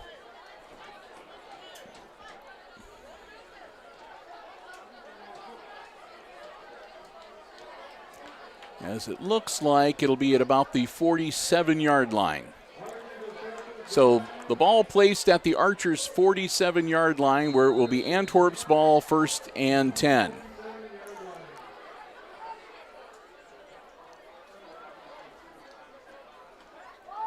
Ultimus running around the far sideline. Ultimus gets across midfield, and they take him down at about the 49-yard line. Ultimus goes out of bounds, stops the clock with 3 minutes and 36 seconds to go in the half.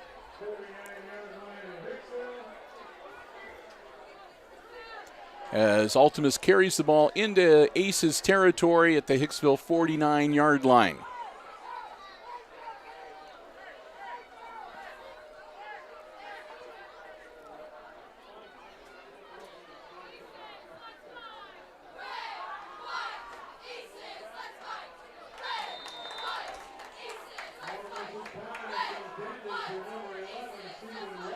And Walker, the intended receiver, not able to hang on to the ball, so that'll bring up 3rd down. So it'll be 3rd and 7 for the Archers from the Aces 48-yard line.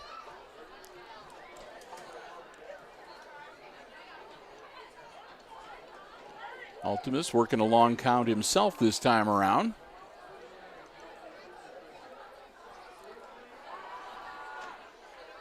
Ball in the air.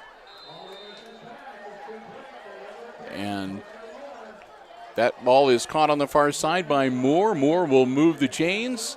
It'll be 1st down, Archers.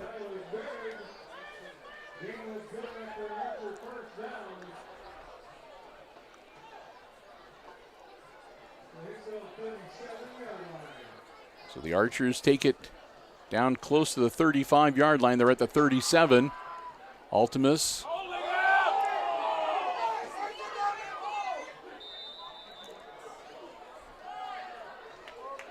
And pass is incomplete. It'll be 2nd down.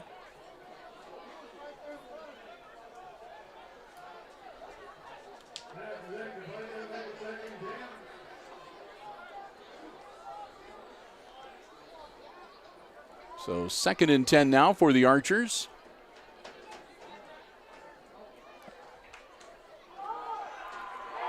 And nothing doing that time. That'll be a tackle for a loss. Leasty gets the carry, and he'll be dropped for about a 2-yard loss. Make it 3rd and about, looks like 3rd and 13. Clock continues to roll, under 3 minutes to go in the half here.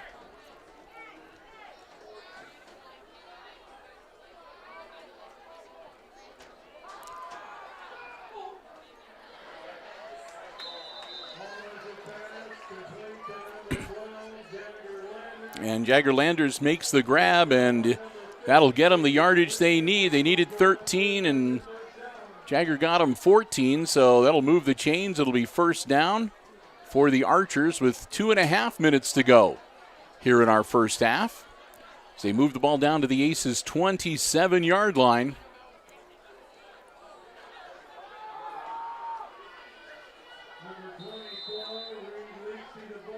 Leasty gets the handoff, and he'll power it forward for about 4 yards to make it second and about 6.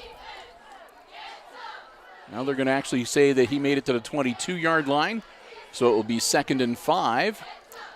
So we go under 2 minutes now in our opening half.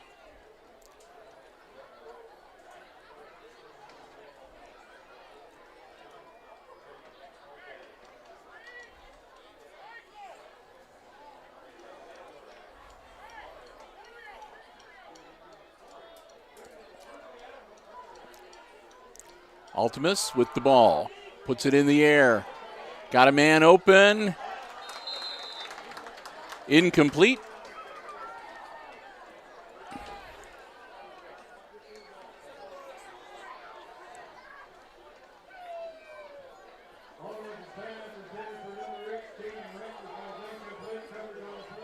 Recker not able to haul that one in. It'll be 3rd and 5 now for the Archers.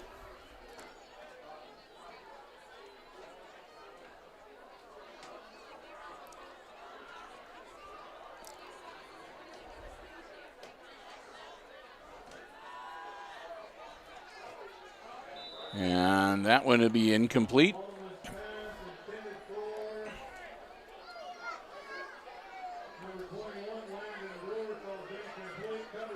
And that one will fall incomplete, so it'll be 4th down and 5. And at the 22-yard line, I imagine this is 4-down territory, as the Archers show every intent to going for it on 4th down. And the flags fly. And they'll get 5 yards the easy way as the Aces get flagged for encroachment. So it's just shy of first down yardage. It was a long 5 yards. So it'll be 4th down and about a half a yard to go.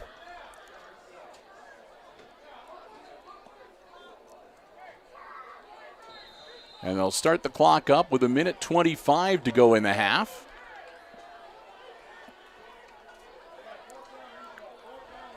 Split backs as Altimus will move up under center. A quick hitter, and that's good. That'll be first down yardage as he heads for the end zone. A nice juke, and he is in. He evades the Aces defender. Into the end zone goes Landon Brewer for the Antwerp Archers to make it 27-6 with 1:17 to go in the half. As they'll line up to kick the extra point once again to go up by 22.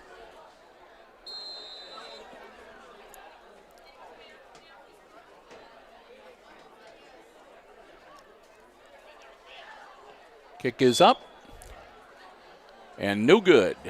That one goes wide off to the right. And so the score will remain 27-6. The Antwerp Archers on top by 3 touchdowns, a 21-point lead over the Aces here in week number 10 at Aces Field. Beautiful night for football. The lights are on, and a lot of that fall crispness in the air. Good football weather. Again, at halftime, I'll be disconnecting the headset microphone, and we'll go back to the onboard microphones to catch the sounds from down on the field.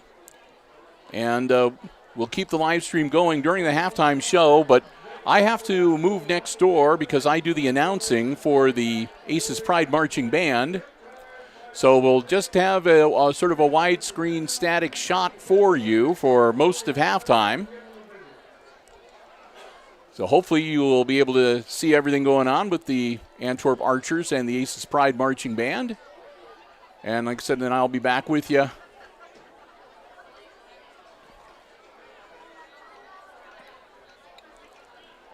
for the second half play-by-play.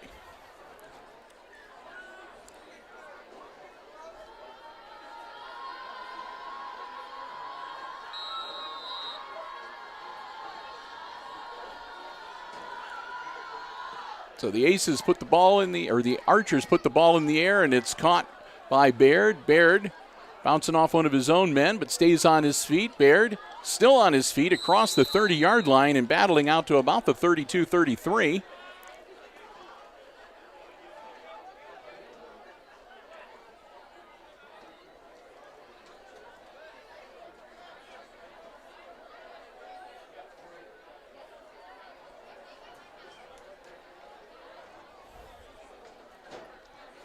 So a minute 8 for the Aces to work with. The nose of the football right on their own 33-yard line. Down by 21 here late in the second quarter. Seeing if they can put together a quick strike here before they head to the halftime locker room. Klima, ball in the air, caught on the far sideline. And a nice run. And they just might do it. All the way across midfield, down inside the 35-yard line. Baird makes a catch and a nice run afterwards. And Baird takes them into Archer territory. He'll stop the clock, going out of bounds with a minute exactly to go in the half. And the ball at the Archers' 33-yard line, 1st and 10 for the Aces. Klima puts the ball in the air. And a flag on the play.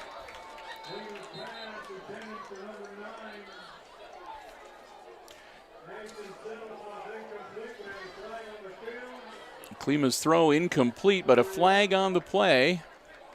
The Aces are clapping.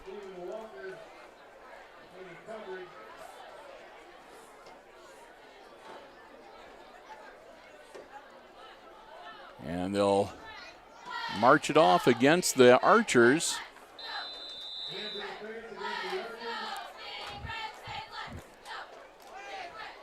And Antwerp will call a timeout. So the Archers take their second timeout here of the first half.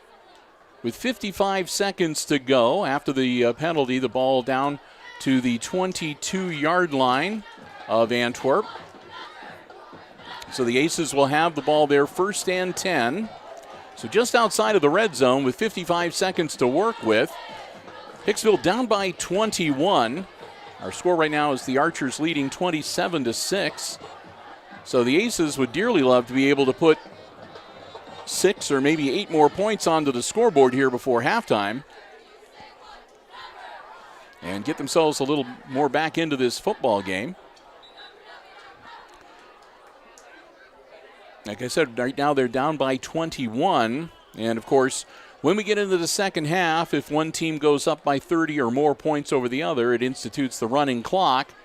And if you're on the short end of the scoreboard with the running clock, that can make it very difficult for that team. The Aces want to avoid that if at all possible here tonight.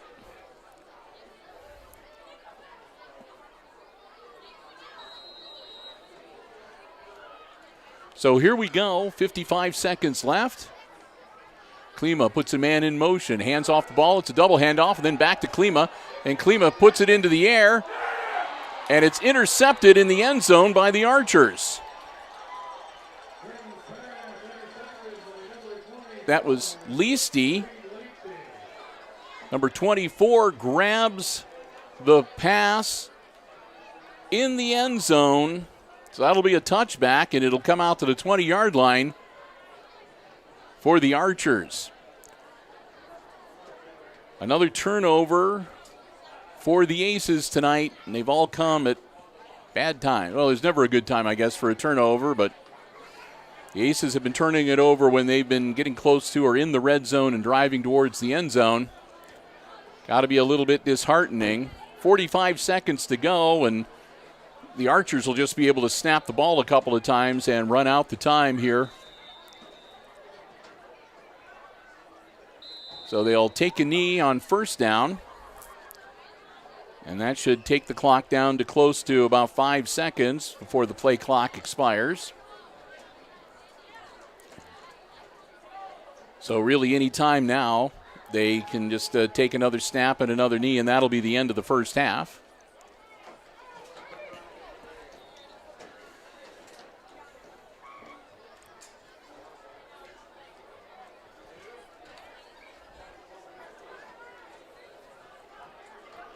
So they'll take it down.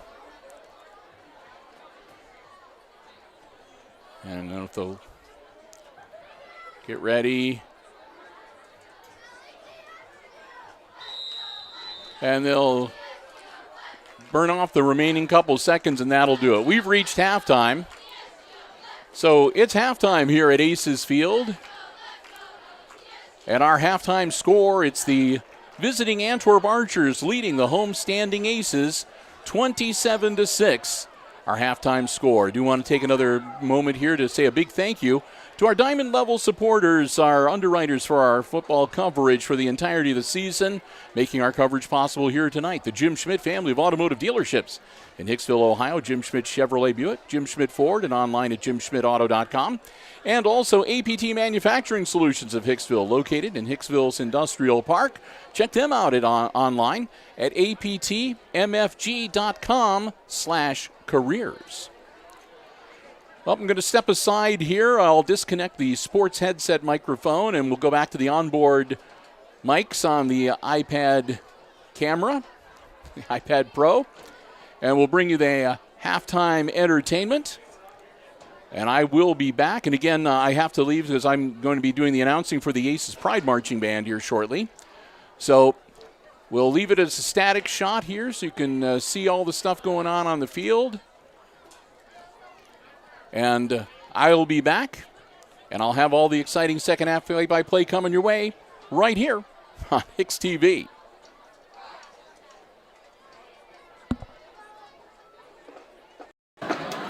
Good evening, Hicksville. Please welcome the Antwerp Marching Archers to the field. Under the direction of Mrs. Andrea Newell, and led by drum major Alex Lehman, the Archers have put together a fun show for you this evening. To start the night off, they will be performing a song by the band Bastille. The fourth single from their debut album, Bad Blood, was released in January of 2013. Pompeii became the band's breakthrough hit as it peaked at number 5 on the Billboard Hot 100. Here is Pompeii.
song of the evening is by the indie pop band Fun. It was released in June 2012 as the second single from their second studio album of the same name. It features elements of power pop, progressive pop, while the lyrics depict the protagonist having an existential crisis. I don't even know what I just said. Here is Some Nights.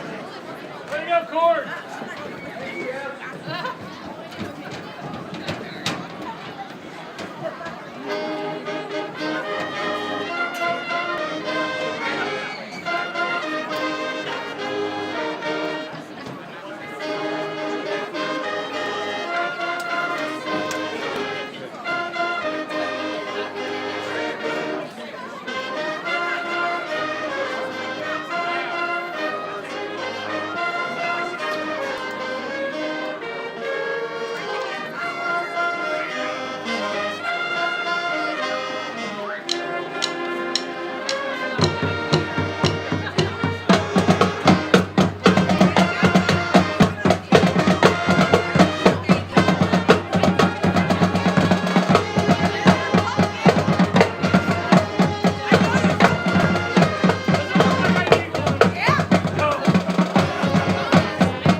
To close out the evening, the band will be performing a song by the American music duo LMFAO. It was released as their first single from their album Sorry for Party Rockin'. The single is the third best-selling digital song in U.S. history. Here is Party Rock Anthem.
Thank you for supporting the 2021 Antwerp Marching Orders.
Keep your seats, ladies and gentlemen, as the Aces Pride Marching Band honors our seniors tonight with music from the past 4 seasons.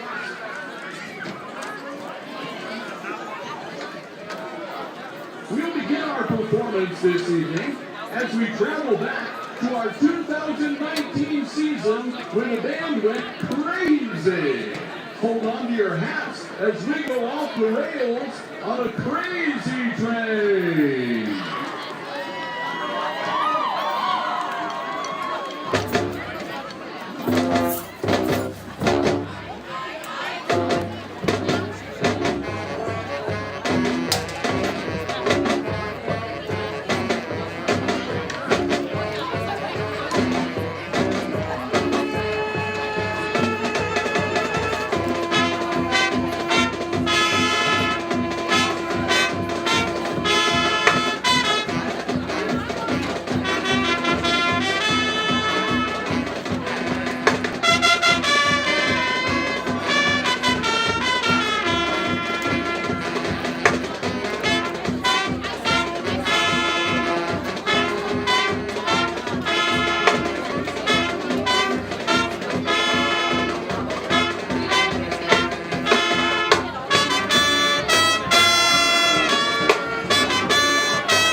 With the music of Journey.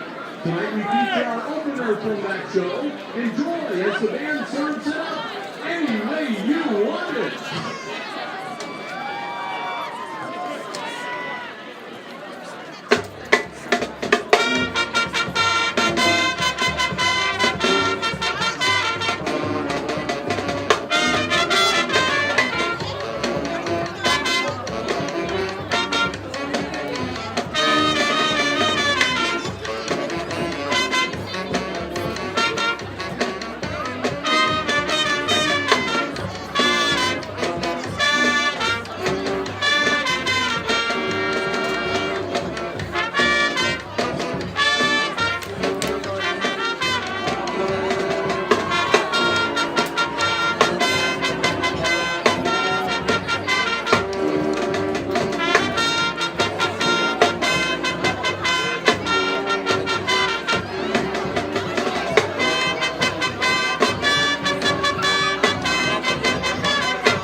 continue this evening, we'd like to recognize our seniors. Grace Garza on clarinet. Ellen Harwood on trumpet. Kristen Lane on trumpet. And Rory Grace Siebenthaler on clarinet. Thank you for your years of service and participation in our band program and for setting a prime example for future Hicksville band members. We wish you the best of luck as you pursue your future endeavors. Thank you, seniors. We continue our program this evening with a tune from our 2020 program, Take Me to Mars, the music of Bruno Mars. The band blasts off with Runaway Baby.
And they are ready to rock your socks off. Welcome, band, the Aces Pride Marching Band and the 7th and 8th grade band join forces to perform a tune from the band Chicago. Enjoy as we perform 25 or 6 to 4.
Third quarter score from Edgerton is Wayne Chase 20, Edgerton 0.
All right, welcome back. Excuse me. As, we're just about ready to get the second half of action underway here at the Aces Field. It's high school football action week number 10. I'm Bill Murphy with Hicksville Community Television. Glad to have you back with us. Glad to be back with you. Hope you enjoyed the halftime entertainment from the Antwerp Archers and the Aces Pride Marching Bands. We're ready to get the second half underway at halftime. If you are just joining us, the Antwerp Archers visiting here tonight have the lead by 21 points, 27-6.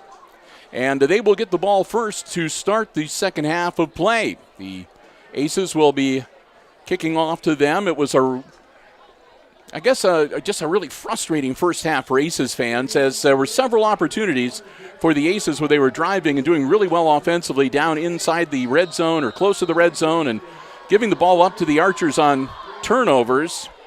A diagonal kick, it'll be caught at about the 48-yard line and taken down immediately. So it lined up and looked like it was going to be Bergman doing the kicking, but it was actually, I think, Baird did it, wearing number 10. And again, it was a short kick and went just over the 10 yards, but caught by one of the up men of the Archers on the Antwerp 48-yard line. And that's where Antwerp will begin the second half of play here, 1st and 10. And again, if you are just joining us, I am here all by myself tonight, so I'm trying to run the camera, call play-by-play, so I know it's not up to the usual standards. Strong carry, that's Ultimus, the quarterback keeper, running up to the far sideline. Nobody's going to catch him. He's into the end zone. Touchdown. Looking to see, I don't see any flags on the field. So first play from scrimmage, and the Archers put it into the end zone to go up 33-6.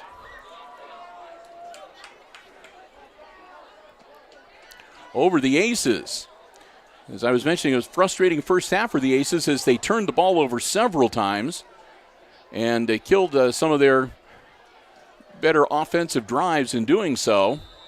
Hopefully the game will get back on track here in the second half, but the Archers, again, are not going to make it easy for them. That kick is up and looks good. It is. So 34-6 now, a 28-point lead for the Archers. And again, we are in the second half, so if either team goes up by 30 or more points, it institutes the running clock until the margin between the scores goes back under 30 points. So the Aces will have to keep that as sort of in the back of their mind. Again, Antwerp really wanting to win this game. Right now they're in second place in the Green Meadows Conference, and the only chance they have of getting a share of the title with Tenora is to have a victory here tonight. They must win here tonight, and then they have to hope that Fairview can pull the upset off against the Rams also, if that happens, Antwerp win here tonight combined with a Tenora loss against Fairview would make the Archers and the Rams co-champions of the Green Meadows Conference for this year.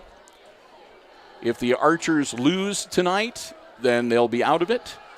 And, of course, if the Rams win tonight, the Tenora Rams will be the outright GMC champs for this year. There's the kick. Scooped up by Baird. Baird across the 25. Baird across the 30, still on his feet. Baird gets to midfield. Cuts back to the 40, to the 30, and they'll finally drag him down inside the 25-yard line.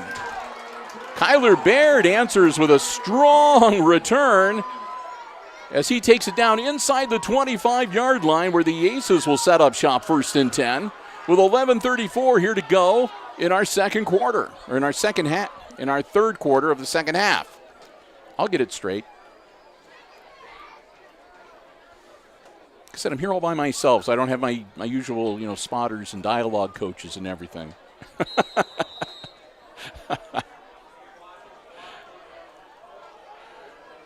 All right, here we go. Aaron Klima all alone in the backfield. Looking to try to draw a little bit closer here. Klima dropping back, puts the ball in the air, and knocked away. Great second attempt by Bergman, but not able to haul it in.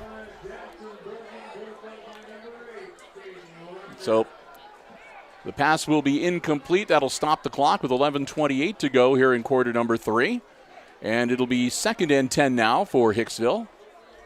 Again, the ball at the Antwerp 22-yard line, thanks to a great return from Kyler Baird. Again, the Aces are going to send 4 guys out wide on the far side. And Bergman over here on his own. High snap, and Klima's going to hang on to it. Klima running forward, spin move, and they'll finally take him down close to the 15-yard line at about the 16. That'll be a pickup of about 7.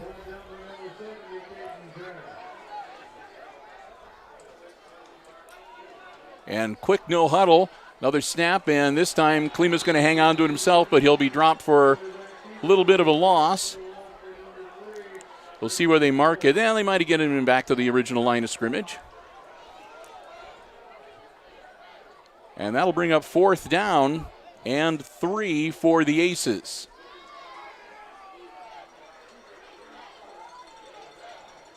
So in 4-down territory without a doubt here for Hicksville.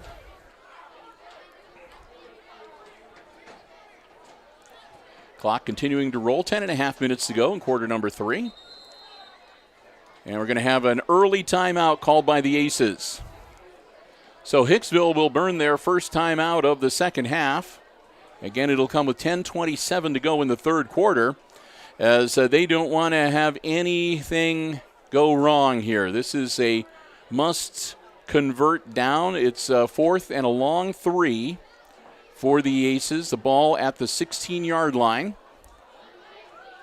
They're down by 28 points, so they need to get some points on the scoreboard.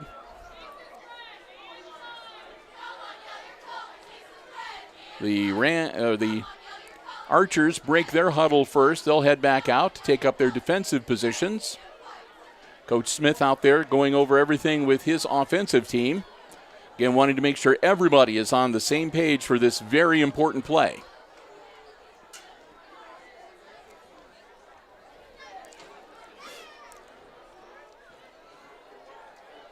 So Klima will get set here. Klima's going to put the ball in the air. And that will be no good. Baird was not able to hang on to the football, so the pass play gets broken up, and the Aces will turn it over on downs. But at least they'll do it with the ball deep in the Archers' end of the field. Antwerp will have the ball 1st and 10, but it'll be at their own 22-yard line. So they got a lot of real estate to cover to make it back into the end zone here.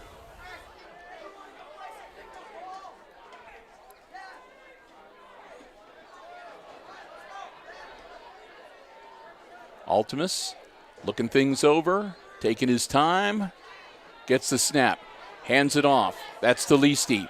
Leasty over the 30-yard line, gets tripped up and brought down at about the 32. Now they're going to actually say his knee touched at the 31. But that'll be good enough to move the chains. It'll be another first down for the Archers.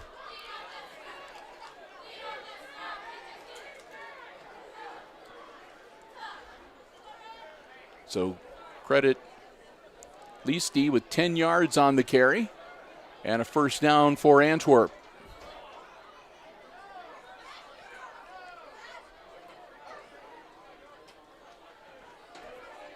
Another handoff. And that was number 8, Caden Recker, and Recker out near the 40. Mark him down at the 39.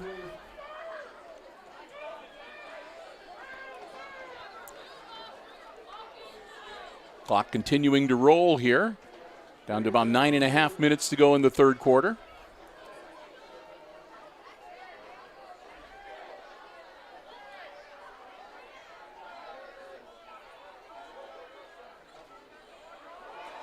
Another handoff, a nice hole, and out to midfield goes Leasty.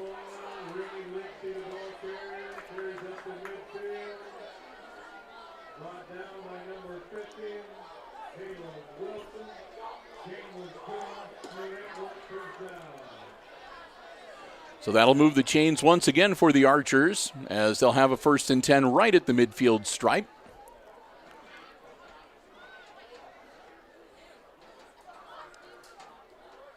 Carson Ultimus again is going to hand it off. Leasty out to about the 48-yard line of the Aces. Short gain, give him a couple of yards.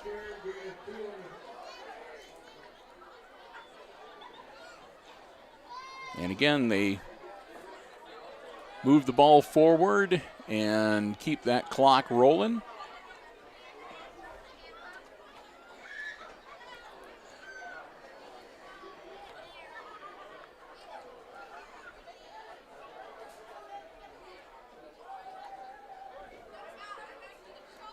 Ultimus, quick hitter out to number 21, Landon Brewer. And Brewer will move it close to first down yardage. Looks like he's going to be about a yard shy. Make it 3rd and about 1.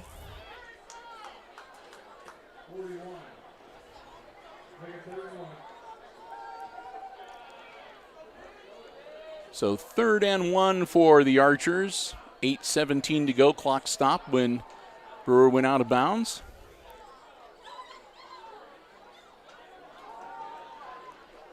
And another nice hole, and breaking into the open. That's Leasty. Leasty into the end zone. Touchdown.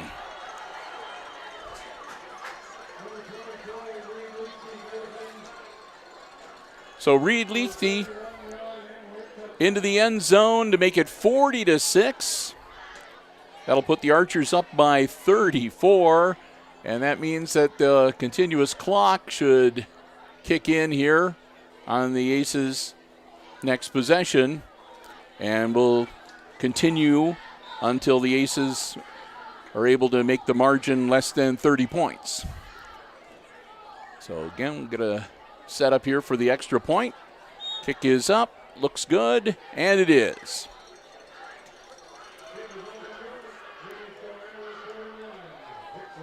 So the Aces now find themselves down by 35. It's 41-6 here at Aces Field. And there's a timeout right now as the Aces will get ready to receive the kickoff and go back on offense. Bill Murphy, glad to have you here with us. Again, this is the final football broadcast that we're going to have for the 2021 season, week number 10. The Aces will not be going on to the postseason this year. Looking to, hopefully, they were hoping to add another win to the record for 2021.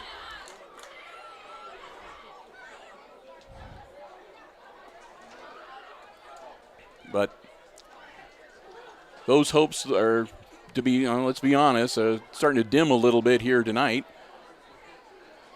The turnovers that they had in the first half sort of really put the Aces behind the 8 ball and prevented them from keeping this a pretty close game. It's unfortunate.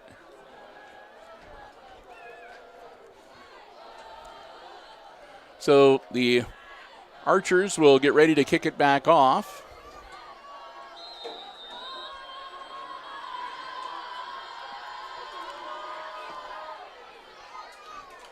Kick comes down, picked up by Balzer. Balzer across the 30. Brody's legs still churning as he works towards the 35-yard line. And Brody Balzer will be brought down at about the 34, where it will be Aces football, 1st and 10. And the continuous clock is in effect as the clock continues to roll without stopping. And the Aces will get on offense, and again, they'll need to get some points on the scoreboard to get the clock back to normal operation.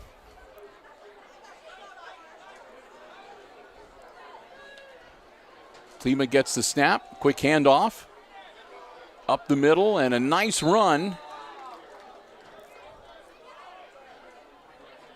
for Balzer as he takes it across the 40 out to about the 42, 43-yard line. I'll put it at the 43-yard line.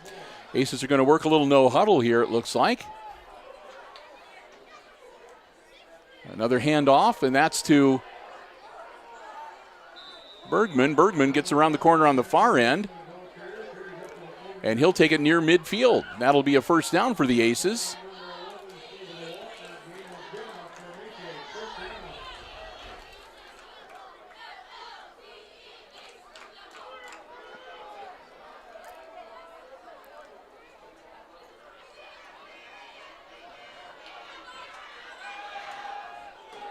Klima airing it out, and he overthrows his intended receiver, incomplete.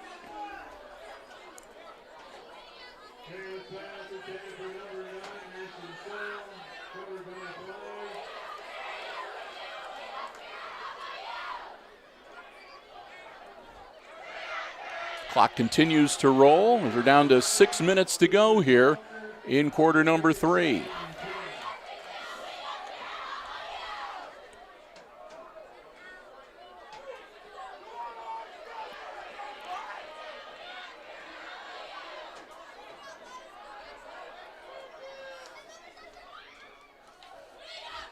Snap, dropping back, ball in the air. Kind of up for grabs, number of defenders there, it'll be incomplete. So that'll bring up 3rd and 10.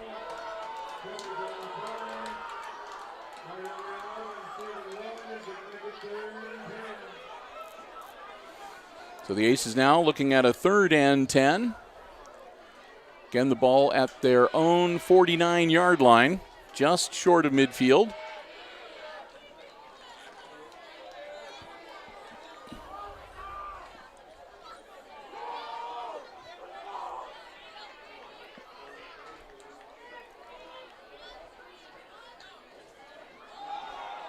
Klima's going to keep it himself. Klima, 1st down yardage. He's got it and a little bit more as Klima gets across the 40-yard line. He takes it into Archer's territory down to the Antwerp 37. So it'll be 1st and 10 Aces from the Antwerp 37-yard line.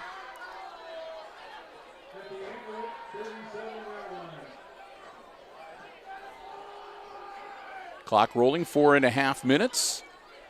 Left to go in quarter number 3. And it's going to be another misdirection play. This time Bergman around the corner. Bergman looking for some running room. And Bergman is going to get him another 1st down as he'll take it down inside the 20 near the 15-yard line.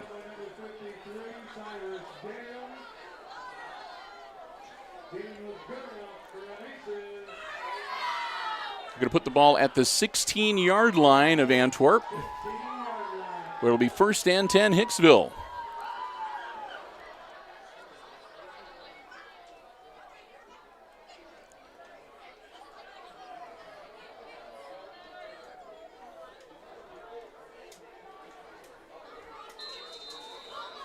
We're going to have a bit of a razzle-dazzle play here.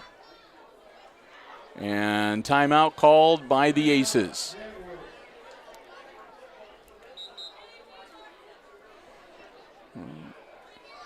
I take that back. Well, the indication was that it was an Aces timeout. But the announcer said Antwerp. I'm not sure. I'm not sure who called it. They haven't changed anything on the scoreboard. Somebody called a timeout, and it's going to be Antwerp. Okay. So Antwerp uses their first timeout of the half to sort of prepare for whatever it is the Aces might have up their sleeve on this 1st and 10 play from the Antwerp 16-yard line.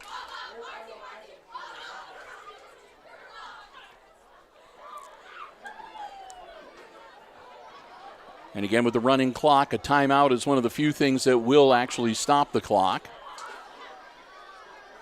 If you score, the clock will stop while you do the extra point conversion. And in this case, should the Aces score, they would cut the margin between the two teams to 29, which would put the clock back on normal operation if they score a touchdown. 6 points would make it a 29-point game.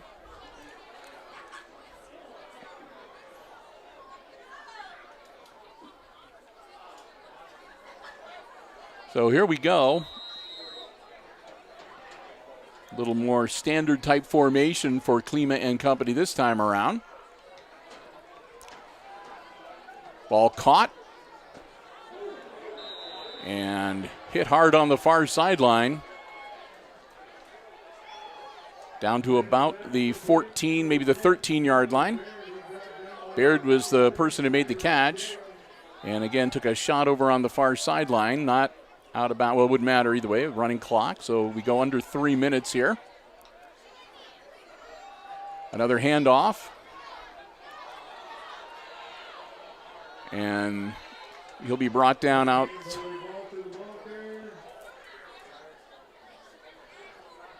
And it was Balzer, and he'll be brought down at about the 11-yard line. That'll make it 3rd and about 5 for the Aces.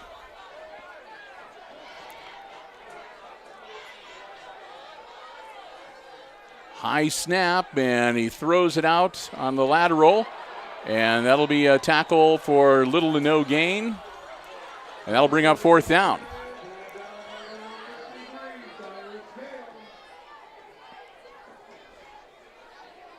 So the Aces looking at a 4th and 5 from the 11-yard line of the Archers.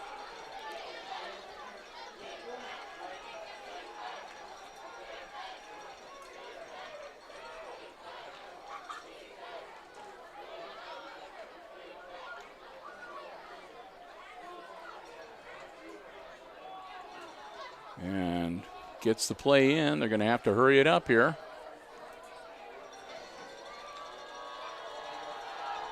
Klima launching it. And up in the air. And no good. Almost caught in the end zone by Bergman, but he couldn't maintain control. The pass is incomplete. And the Aces will turn it over on downs to the Archers at the Antwerp 11-yard line. And since they don't score, the continuing clock continues. Clock is stopped right now long enough for the change of possession and the switching of offensive and defensive teams out on the field. And when they get set, the whistle will blow and the clock will continue. And right now, 1:24 to go in quarter number 3.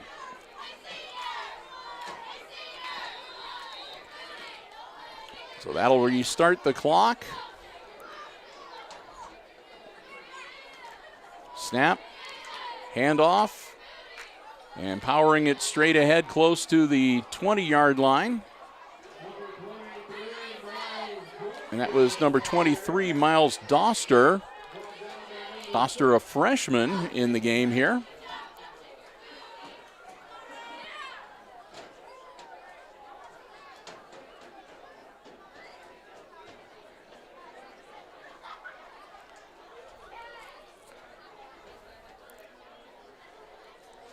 Looks like number 7, Carson Altimus, still in at quarterback here. As we're down to about half a minute to go in quarter number 3. Another handoff and another strong run, still on his feet, headed across midfield. He's down the far sideline. It's a foot race, and they'll finally drag him down around the 20-yard line.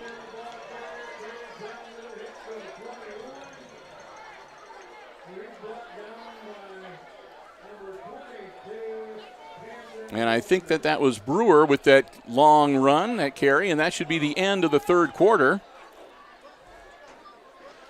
And it is. So that'll wrap up quarter number 3. We've reached the end of the third quarter with the Antwerp Archers leading the Aces here at Aces Field 41-6, our third quarter score. Well, as we get ready for fourth quarter action, I want to take some time to say another big thank you to one of our diamond level supporters underwriting our football coverage and making it possible for us to be here tonight. And that's the Jim Schmidt family of automotive dealerships in Hicksville, Ohio. Jim Schmidt Chevrolet Buick, Jim Schmidt Ford, and of course online at jimschmidtauto.com. If you're in the market for a vehicle, whether you want one that is brand new, pre-owned, car, truck, van, or SUV, stop by, check out the great selection they have on the lots of the Jim Schmidt family of automotive dealerships, or you can check out the entire dealer inventory online anytime at jimschmidtauto.com. Don't see what you're interested in? Let the folks at Jim Schmidt know what you're looking for. They always do their best to get you exactly the vehicle you want and one that will best suit you and your family's transportation needs. It's all about service before, during, and after the sale at the Jim Schmidt family of automotive dealerships in Hicksville, Ohio. Jim Schmidt Chevrolet Buick, Jim Schmidt Ford, and online at jimschmidtauto.com. I want to thank them so very much, along with APT Manufacturing Solutions of Hicksville, for their underwriting support for the entirety of this football season. It has meant an awful lot to us and all of our viewers. I want to thank them so very, very much. All right, fourth quarter underway. New quarterback, that's number 5, Derek Hines for the Archers. Hines, is just a freshman. And they'll take it down to the 15-yard line, where it'll be 2nd and 5.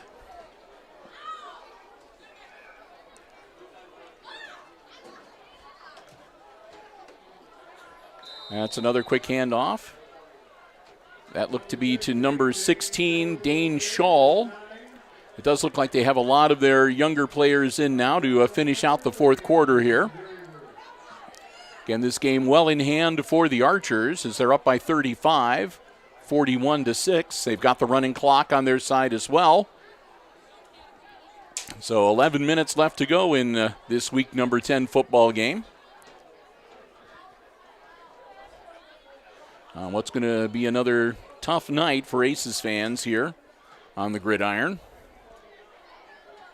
Derek Hines, again, just a freshman. Long count here as they'll burn off as much clock as they can. Hines, quick handoff.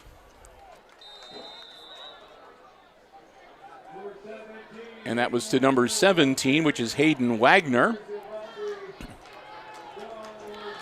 And Wagner will take it down to the 12-yard line where it'll be 4th and 4, and it looks like they might be going to try a field goal here.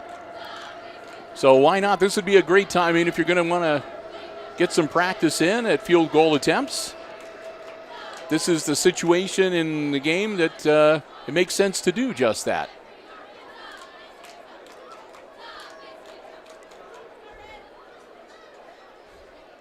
So they're going to bring out Walker, and Walker's going to attempt the field goal.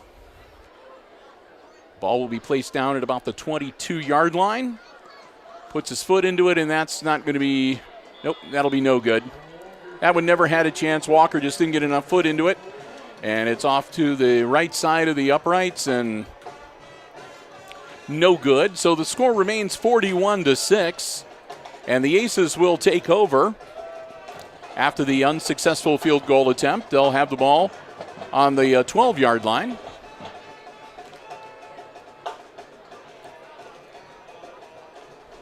or excuse me, they'll have it on the 20-yard line.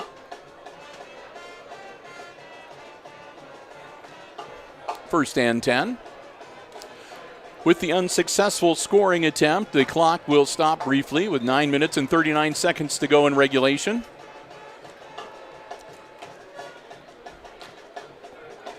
And here come the Aces, again with a first and 10 from their own 20-yard line.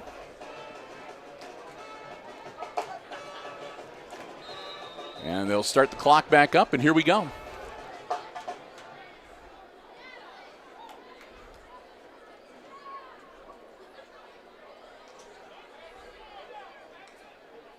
High snap, turnaround pitch. And looks like a flag thrown. And it looks like that Stuckey is in too for the Aces, number 15 at quarterback now.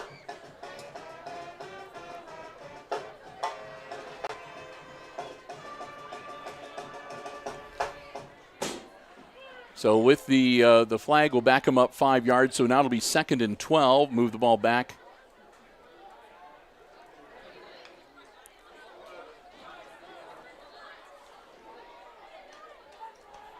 And a run out to about the 21-yard line. So the Aces are putting in some of their younger players too, so I'm going to have to try to double check the numbers here and the ball carriers.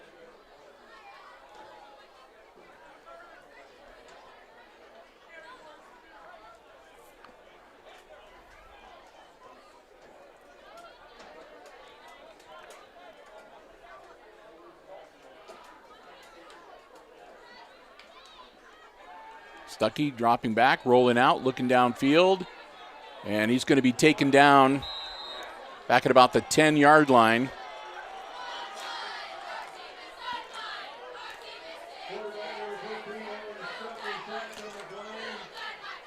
So Stuckey gets sacked, and that's going to bring up 4th and about 19, it looks like, for the Aces, as Bergman will come back out onto the field to punt this one away.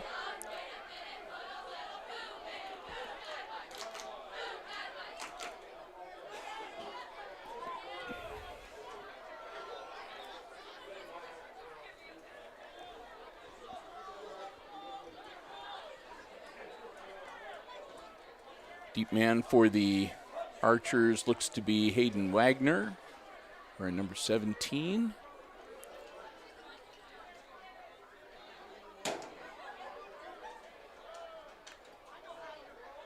Bergman puts the ball in the air. And that'll be grabbed by number 13, Caden Winslow. And Winslow will be brought to the turf at the 49-yard line, where it'll be 1st and 10 for the Archers, with 7:02 left in the contest.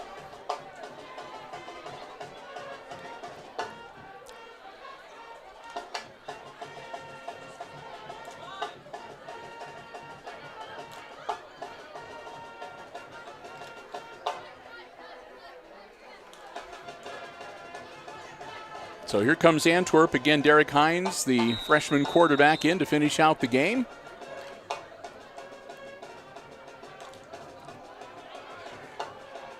Quick handoff across midfield, across the 45, and out at about the 40. That was number 16, Dane Shaw, with the carry.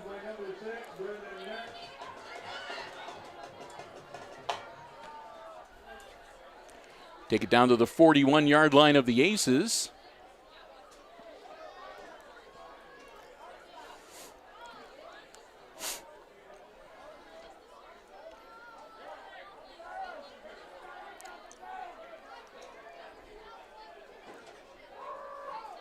They'll get themselves set and ready to go.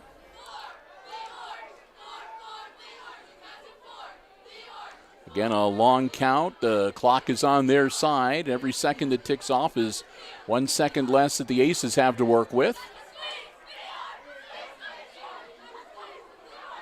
And they're just going to take it down to about 5 seconds left on the play clock. Caught.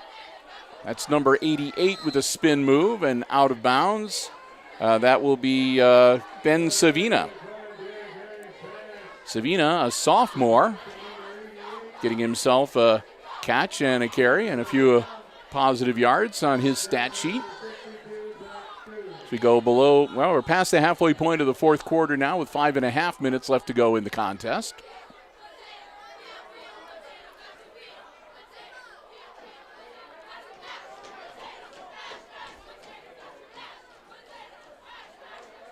And again, they'll wait till there's 5 seconds on the play clock.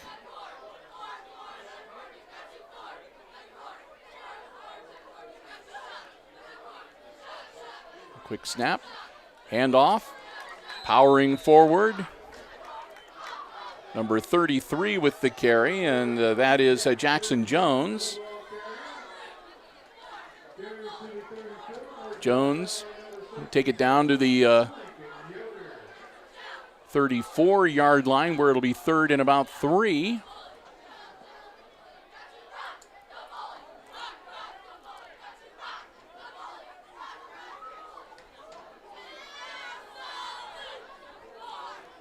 As the Aces, like I said, right now there's really not a lot they can do. The Archers are moving the ball, keeping it on the ground, and they're using as much of the play clock as they can. And that'll be a tackle for a loss in the backfield as the ball was handed off to Shaw, and Shaw will be dropped for a loss. And make it fourth down. And we'll see if the Archers want to punt it or if they're going to just go ahead and run a play and get what yardage they can. And if they don't make the first down, then the Aces will still have the ball pretty deep in their end of the field. And it looks like that's what they're going to do. They're going to go for it. Or else they're going to take it all the way down and call timeout and then bring out the punting unit to try to pin the Aces deep. Lateral out, and it's caught, and this could be trouble as it's going to be close to first down yardage on the far end of the field.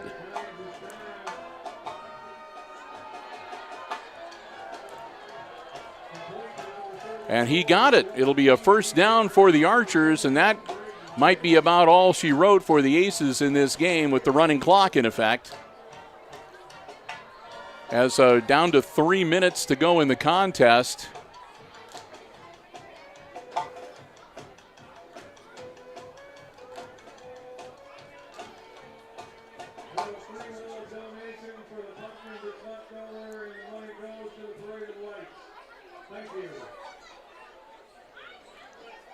So Antwerp letting the play clock roll down. Quick snap, handoff. That's the number 33 working his way through traffic, and Jackson Jones gets down to about the 27, 28-yard line.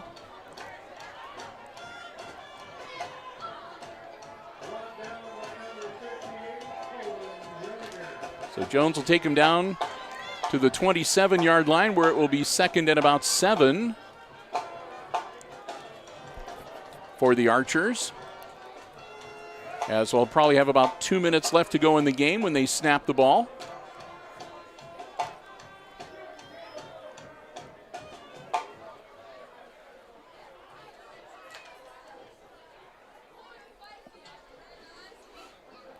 Again, they're letting the play clock count down. Another handoff, and it'll be wrapped up at about the 30-yard line.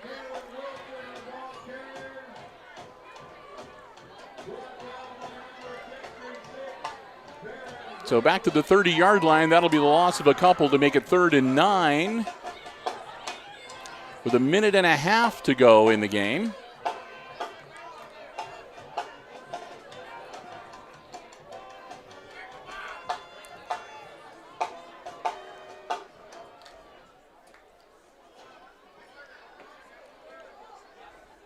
So the Archers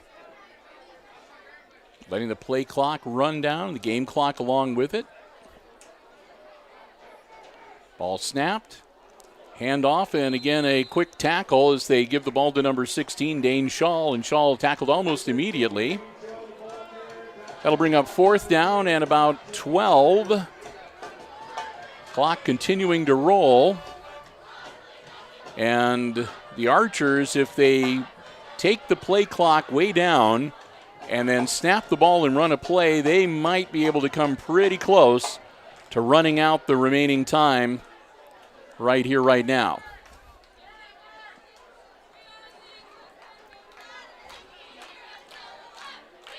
So it's down to 25 seconds right now. Again, and they'll wait till there's about 5 seconds. Handoff, and he'll be taken down at about the 33-yard line with 17 seconds left. They'll flip the down markers, and they'll place the ball. They'll stop the clock long enough for the teams to switch from their offensive to their defensive units. But really, it's academic at this point. As soon as the Aces take up position, they'll start the clock, and Hicksville will have 17 seconds to work with.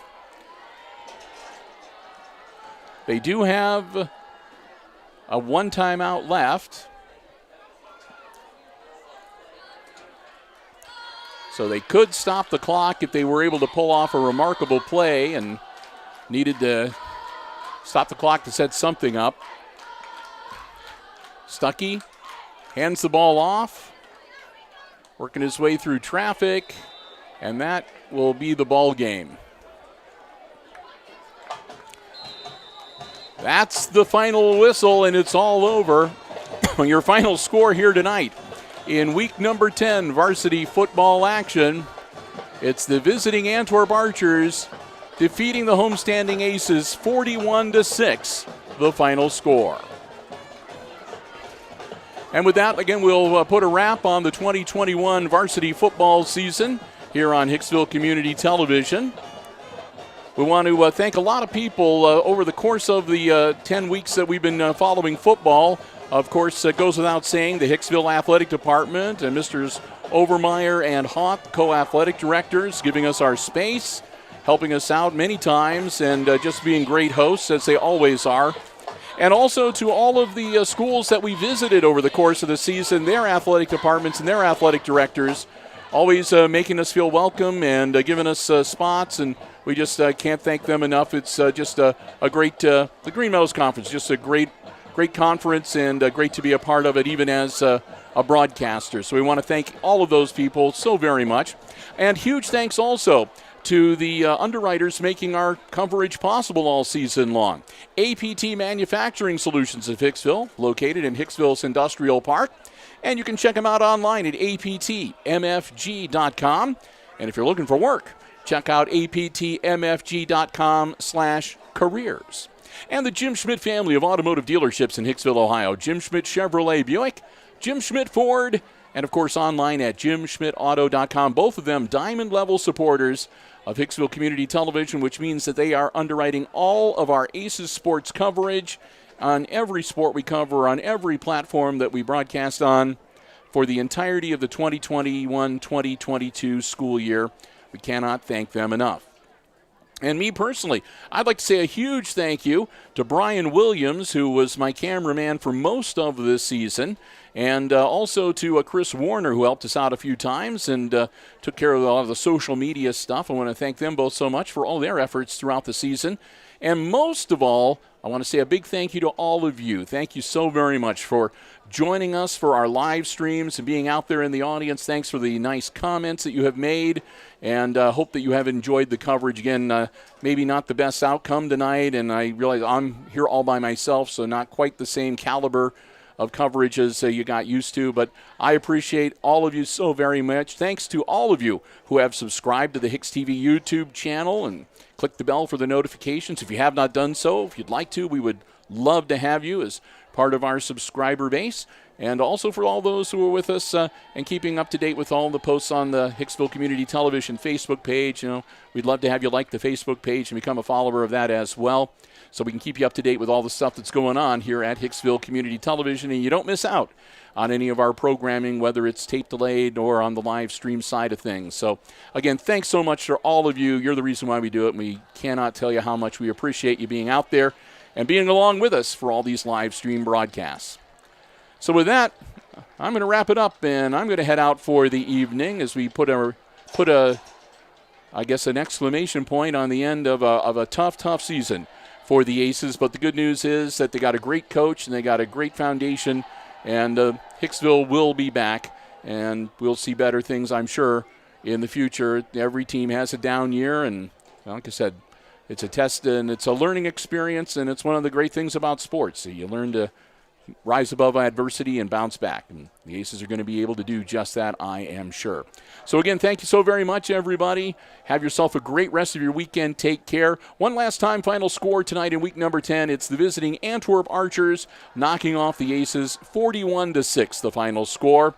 And with that, I'm Bill Murphy for Hicksville Community Television. Thanks again for joining us. Have a good night and good sports.